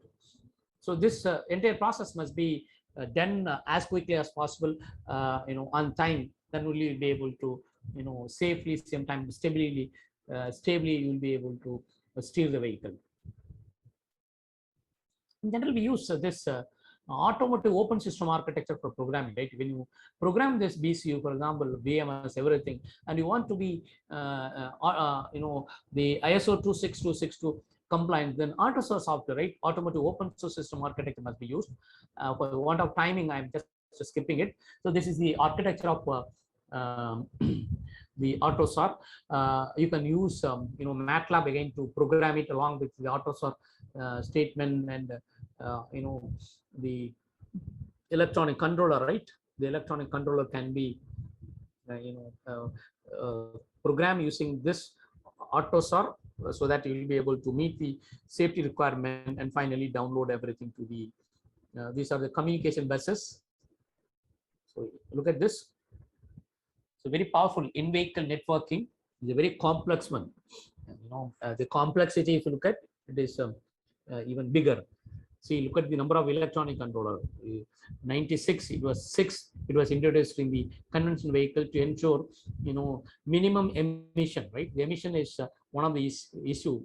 When the very first issue was introduced, it was to ensure the carbon emission is less, greenhouse gas emission is less, right? Not for maintaining the performance and providing the safety. That was the requirement, right? Only to ensure less carbon emission. But today, you look at the requirement, it's manifold, and we use 300 EC on above. In 2020, it was 300. If you look at the current the electronic controller, 456, right? The latest car used, the sophisticated car used 456 electronic controller. So indeed, we need to have a separate electrical system. We need to have separate, the networking system. Everything must meet this, right? The functional safety requirement based on ISO 26262. Right? We use CAN, FlexRay, Ethernet, most, right? And again, we have this protocol called V2G, right? Vehicle to grid, then vehicle to vehicle communication, vehicle to person communication, vehicle to infrastructure, V2I, right? For everything, right, we need to have a separate protocol. And indeed, if you look at for each of this, we need a separate processor. So it is a very complex and very powerful network that will ensure that the vehicles are, efficiently driven, and same time, safety and safety-based issues are not compromised. So it is indeed a vehicle integrated controlling system, and everything just see comes in a single bus for safety and ensure everything, right? For example, when the brake system is applied, even if you apply, right, the advantage of going for electronic, even you are pressing the brake, same time you are applying the acceleration. Of course, the priority will be given for the brake. Your acceleration is not going to be taken, right? The brake system, as you have pressed the brake, vehicle is not going to move. Even if you hard press the acceleration, nothing is going to happen. Power is not going to be drawn from the battery, right? Even a light, right? Major, right, surrounding information, everything is taken accordingly. You are going to activate the braking system and provide safety to the vehicle. Of course, the programming, the electronic, I said earlier, it is a FEJ device, right? For example, Bosch EV, Open ECU is based on FEJ because you need a parallel processing. any RPLD, reprogrammable logic device, if you consider, they are dynamically configured, and they can deliver everything parallelly, right? Any computational system or something, just for a comparison. For automotive application, especially for electric vehicle, if you're looking for some kind of embedded embedded processor, it must be, right, especially for the energy management system, it must be an FPGA, because here in FPGA everything goes parallelly. Whereas our conventional, for example, DSP you are using, it's going to be one by one sequential process. For example, 1 gigahertz, and it's going to take 256 clock cycle to have the throughput of 4 MSPS. Whereas here, the requirement, if you look at, is not million instruction per second. What we require today is trillion instruction per second, right? We want such computations. If you are looking for such a computation, then the second one, right, the FPGA, right, reprogrammed logic devices must be used. These are some of the challenges, and for example, accurately determining rotor speed position without sensor or expensive encoder is one of the requirements. So quickly want the process to be done, right? You don't have any, you don't want to use any sensor, sensorless, right? The present development as far as the control strategy of the motor is concerned, the sensorless control. If you're looking for a sensorless control, then the mathematical, right? We are going to have everything through mathematical assessment with available current and voltage information. So mathematical equations, right? Powerful mathematical equations are going to be used. If it is offline, of course, I can do no issues. Whereas in real time, right, power delivery is very important one.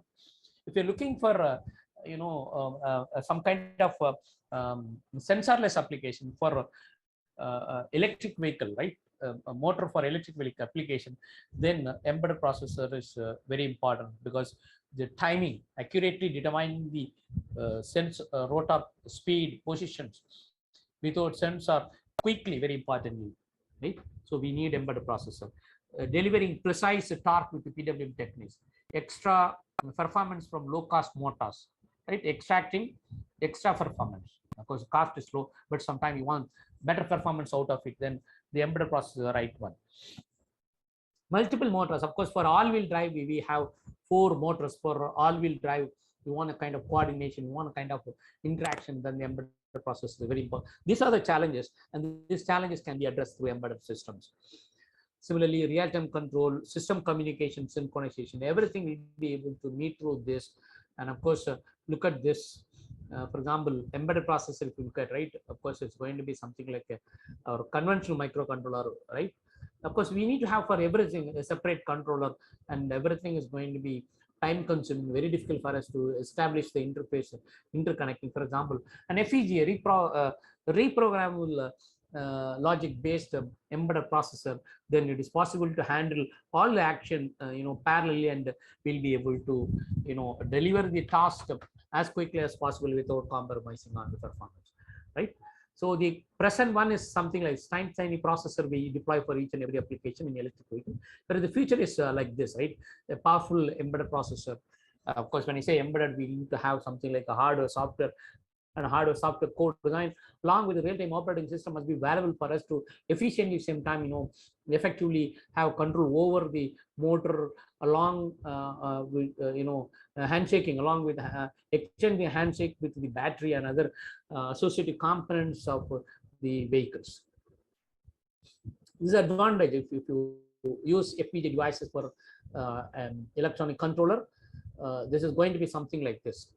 Everything is going to be, for example, field-oriented controller is one of the control strategy we deploy for vehicles.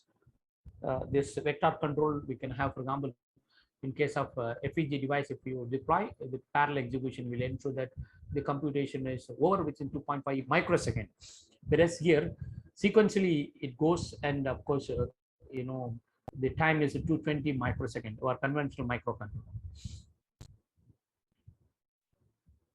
As far as FPGA is concerned, the present market, right, for many applications, this process is being used for providing solutions.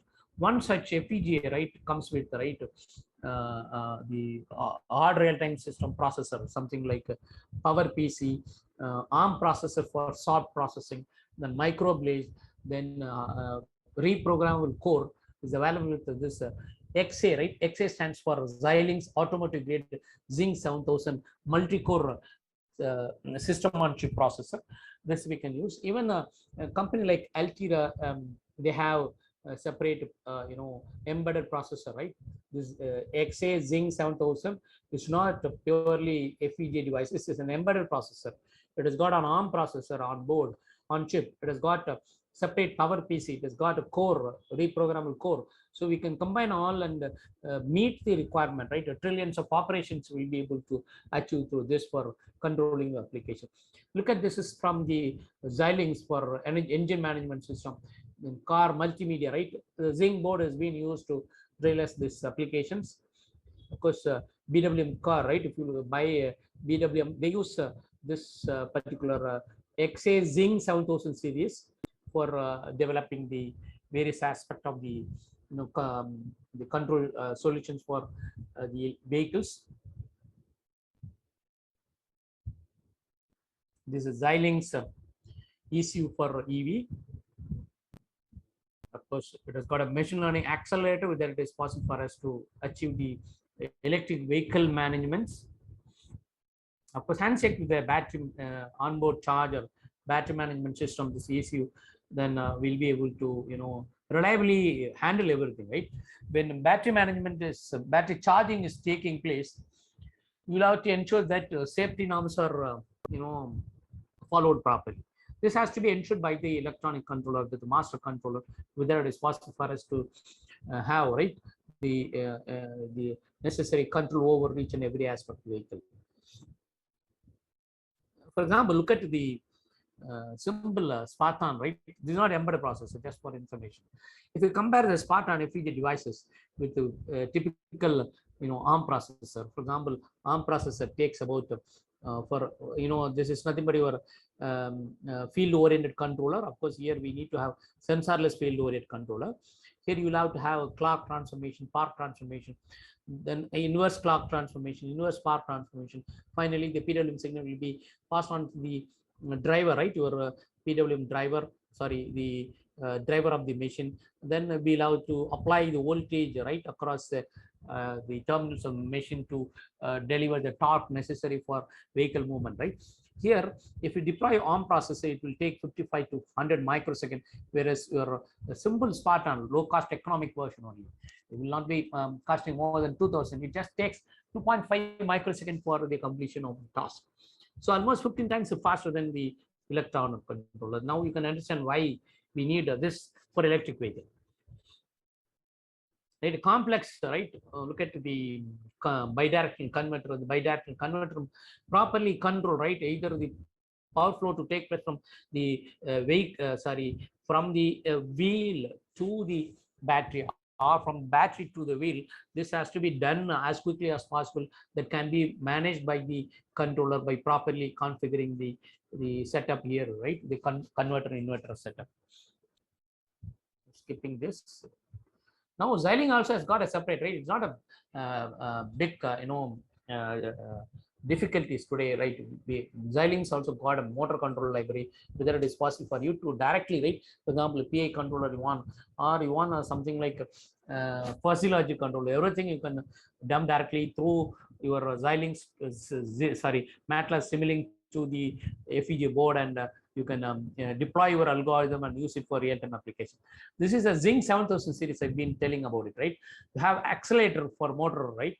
Accelerator motor control algorithm. With that, it is possible for you to quickly at the same time, generate the PWM signal and synchronize all the switches and accordingly deliver the power to the motor and have efficient control. So you can use MATLAB, right? MATLAB to configure this board. This Zinc board has got ARM A9. If you want some real-time operating system, you can deploy this. See, if you look at the embedded system is nothing but hardware and software, right? That's right. It's not purely software. It's not purely hardware. Software and hardware must be used. So hardware, software, core design and implementation of the algorithm right? Through hardware and software can be done. And here we can have the same thing with the ARM and the FPGA core, and have, right, efficient way of logic implementation, and meeting the, right. This is just because of want of time that I'm trying to skip this. MATLAB can be used for programming these devices. For example, this is actually Cyclone from Altera. They have, of course, Altera is now recently procured by Intel, right? Intel Altera. They got an ARM processor, right? For example, software-based or NEOS 2, you can have software-based solution here, and the FPGA core can have hardware-based solution. Both can be combined, and you'll be able to have, proper control over the each and every aspect of the vehicle, and steer the vehicle safely with same time efficiently. So the Altera make, because now it's with Intel. Of course, Altera has got a higher end reprogram logic devices called Statics. Statics is a counterpart of Xilinx Vitex series. So you can use this for control of the electric vehicle. And understand that the electrical vehicle, right, very importantly, for example, field oriented control, right, field oriented, very important aspect, well, the torque ripple as far as the performance of the vehicle is concerned. If you want the best performances, the torque ripple must be less. If you deploy a microcontroller, right, the microcontroller, look at the torque ripple, and look at your FPGA. Of course, with the FOC, it is possible to reduce the torque ripple.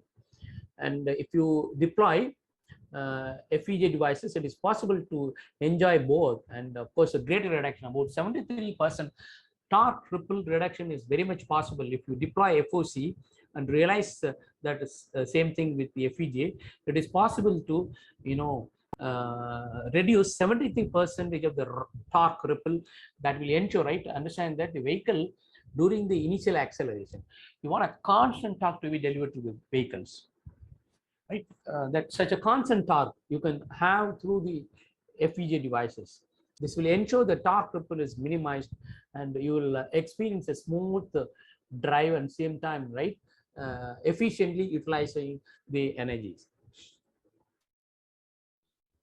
For example, look at this, the total harmonic distortion as far as the motor is concerned.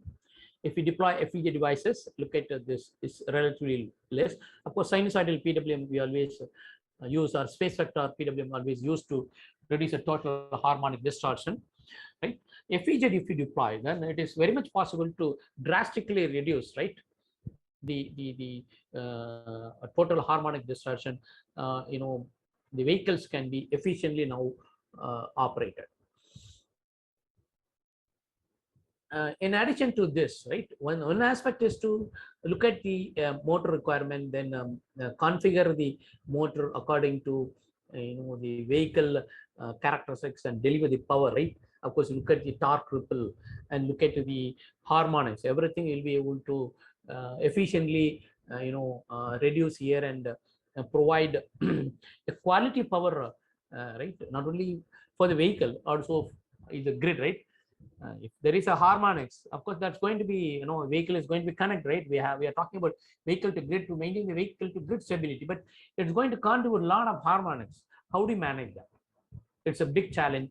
And of course, this processor, something like a Zing, right, can always ensure the harmonics are less and ensure that the torque ripples are less, and we'll be able to deliver the power whatever we require for the vehicle to be efficiently operated without compromising on the safety aspect, right?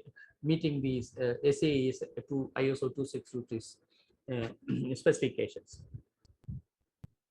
Of course, today the vehicles, right, the talk today is autonomous car, right? Development of autonomous car, level 0 to level 5, as I said earlier. These are the significance. Of course, we are right now the partial automation is available level 2.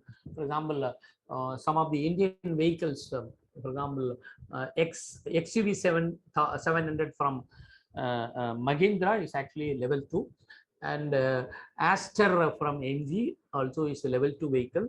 These vehicles have ADAS, Advanced Driver Assistance System.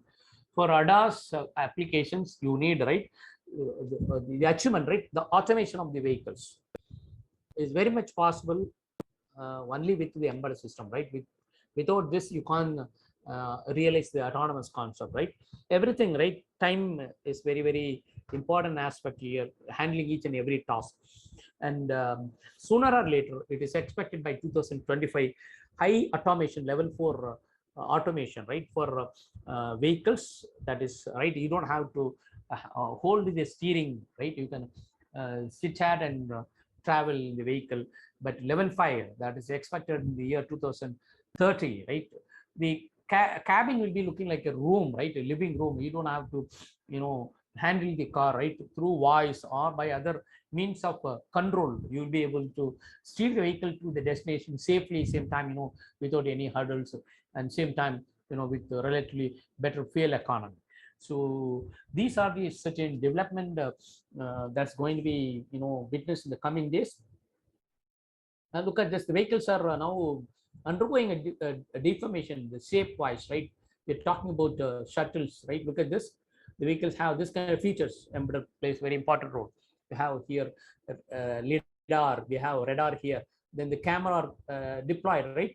We connect everything. Then the embedded processor process each and every sensors, data, and then work on those data and quickly, right? I can't rely on the cloud decision making, right? I have to do everything locally. Understand that today Tesla is not just because of the is famous not just because of the electric power propeller. It is also because of the processor, right? The kind of embedded processor they deploy. Today, look at the SpaceX. SpaceX is a very successful, right? Very successful organization. They're able to, launch, right, the satellite to the space, and again, autonomous, right? It's completely autonomous. The autonomous systems are handled by embedded system, right? Timing is very, very important one. Such things are going to be extended for the vehicle applications, and we are going to witness, right? These are the various vehicles, electrical vehicles. Your driverless car, hyperloop, right?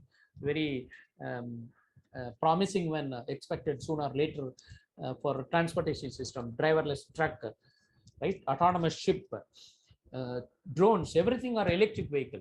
And such vehicles are, right, drones are successfully now operated for many applications. It's an electric vehicle, all because of the embedded system deployed inside. It efficiently manage the various tasks, and of course we are able to reliably, same time efficiently operate these applications. The message all through that, right?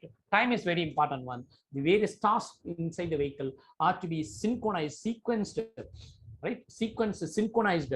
Then on timely manner, we'll have to handle, and such complete management task executions can be done through the embedded system. And the embedded system indeed is a processor, and the deformation in the present scenario, the development in the present scenario is completely different. We want multitasking. We want something like a multifaceted system, right? So for multitasking, handling multitasking, multifaceted applications, we need embedded system. And the electric vehicle, indeed, if you are looking for better charger, right? If you are looking for efficient utilization of the battery, if you are looking for safety of the vehicle, right, including the charging and discharging of the battery, timing is very important one. Such timing constraints can be met only by embedded system. So message is embedded system is essential component of and integrated component of the vehicles, electric vehicle. That's a message. Because of the time constraints, I had to rush through many things. If you have any clarification, I can take the questions and I can give the clarification for your queries. Yes. I stop the discussion. Now I'll take the questions. Yes. Audience can The participants can raise the clarifications. Sir? Any queries, Yes, please raise please. now. The participants, please, any, not only the electric vehicle, deploying embedded system for even the conventional vehicle, if you have any clarification, you can get it clarified. Yes.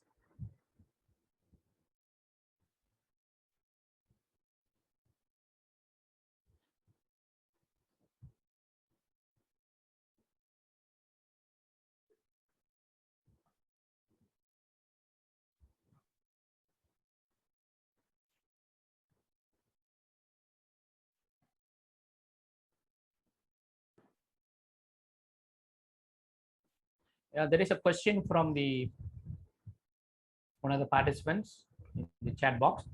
Cost of embedded controller will be affordable. Yes.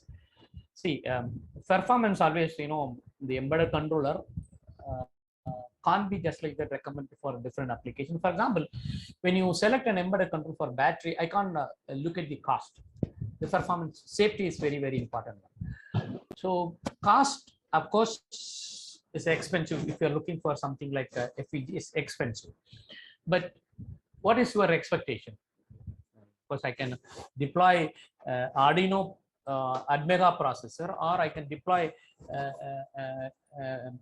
SAE standard ISO 26262 standard process for this application. But the Arduino processor cannot, right? Your Arduino Admega processor cannot meet the specifications.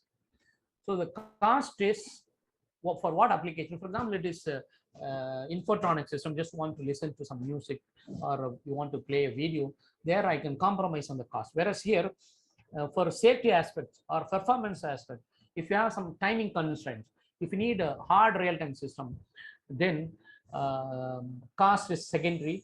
But we can have a kind of a trade-off. Maybe you can look at the hardware and software. Right? By trade-off, by efficient programming, it is very much possible for us to reduce the cost of the, the embedded processor.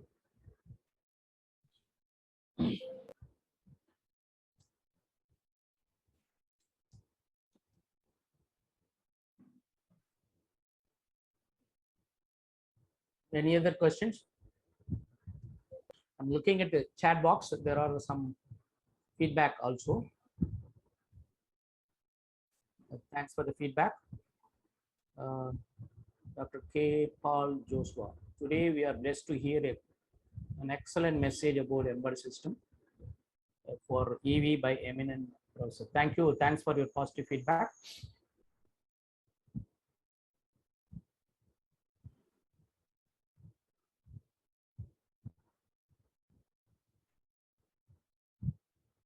Any more questions?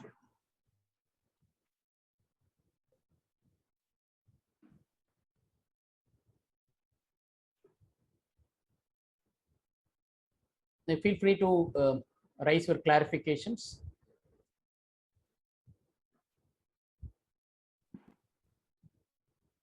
Sir, Yeah, there is a question chat box. Suggestions on BMS research. Of course, BMS, if you look at, right, as I said earlier, timing is very important, right? You love to have a real-time operating system as far as the BMS is concerned. Other side, right, what has to be done is the battery. Battery also is very, very important, right? The material for battery, especially for the contacts, electrodes, right? The anode, cathode materials are to be done. So to some extent only we'll be able to, of course, on off that can be done, right, without compromising on the safety norms. It is possible for us to on off the battery, right, charge and discharge the battery. But if you want the right quick charge, right, quick charge is one of the performance requirement that you can't do with them, right? You can safeguard the battery, but if you want a quick charge, what can be done? Maybe you can write an algorithm. Right? We've been using two different charging mechanism, right? Constant voltage, variable current, variable voltage, and constant current. Initially, what we do, we start with the high current and step down the current. Once you reach the constant current level, then voltage, right? Variable voltage approach we use, right? Maybe we can have this kind of, right, by just sensing the charge state of the battery, we can write an algorithm to efficiently, charge the battery. You write quick, right, relatively quick charging, same time without compromising on the safety norms. That way we can maybe take up the research with the embedded platform. But the major tasks need to be done on the battery. The opinion that battery material, for example, look at today, lithium reserve is very less, and it is found only in Central Asia, especially in China. 85% of the world lithium reserve found in China. Very expensive and very rare element.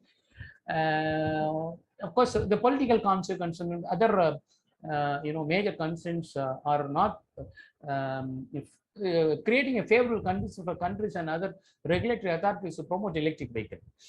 For example, Japan, they started working on the sodium-ion battery. Well, sodium is abundant, right? Sodium-ion battery is the right topic, but safety, if you consider the operating temperature, the present battery can be operated at 100 degrees Celsius. So for mobility applications, I can't compromise. I can't allow 100 degrees Celsius into the vehicles. It may end up with any untoward incident. So maybe we can work on, right, for battery management system for sodium-ion battery instead of lithium-ion battery. The general approach is to have everything for lithium-ion battery. World need to, travel on other directions, something like sodium-ion battery. Sodium-ion battery is expected, or sooner or later, if that is available, and the electrical vehicle cost, right, will be reduced to 2/3 of its present price, right? Today 1/3 is meant for battery, and if sodium-ion battery is in place, and the cost of the battery will be very less compared to the lithium-ion battery. And again, the world order also will change, because it's not going to be a monopoly, right? We will not depend on others. So I'm the opinion that we must work on the battery management concept, of course, based on the real-time operating system for sodium-ion batteries. Any other questions?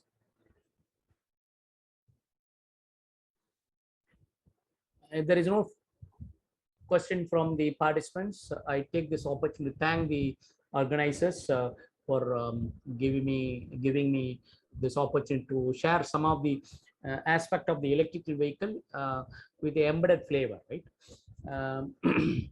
Thank you.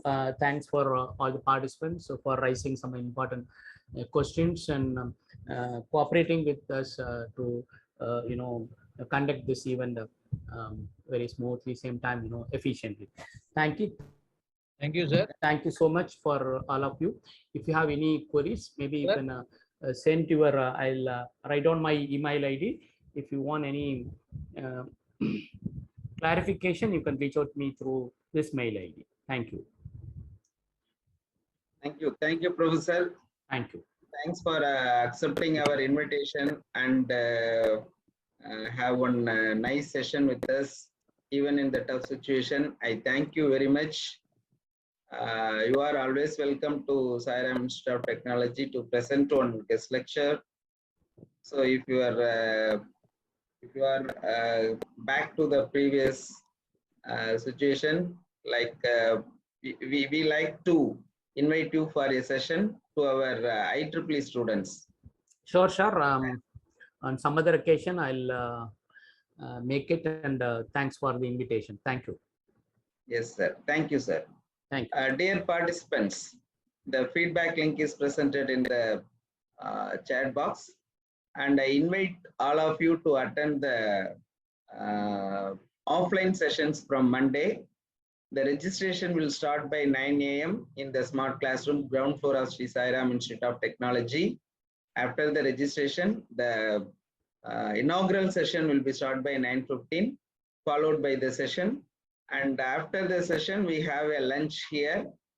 And after completing the lunch, we will go for industrial visit for EV Nexus Private Limited, which is in Rathnakannan. All are invited. Yeah, we have bus arranged from here, Sairam Institute of Technology, and it will go to the Vanagaram. And from there, you can go for any place. That is, the bus will return to college itself by 4 o'clock. And if you need, you can step down at any place in between Tambram and Vanagaram. Okay. Sir, thank you.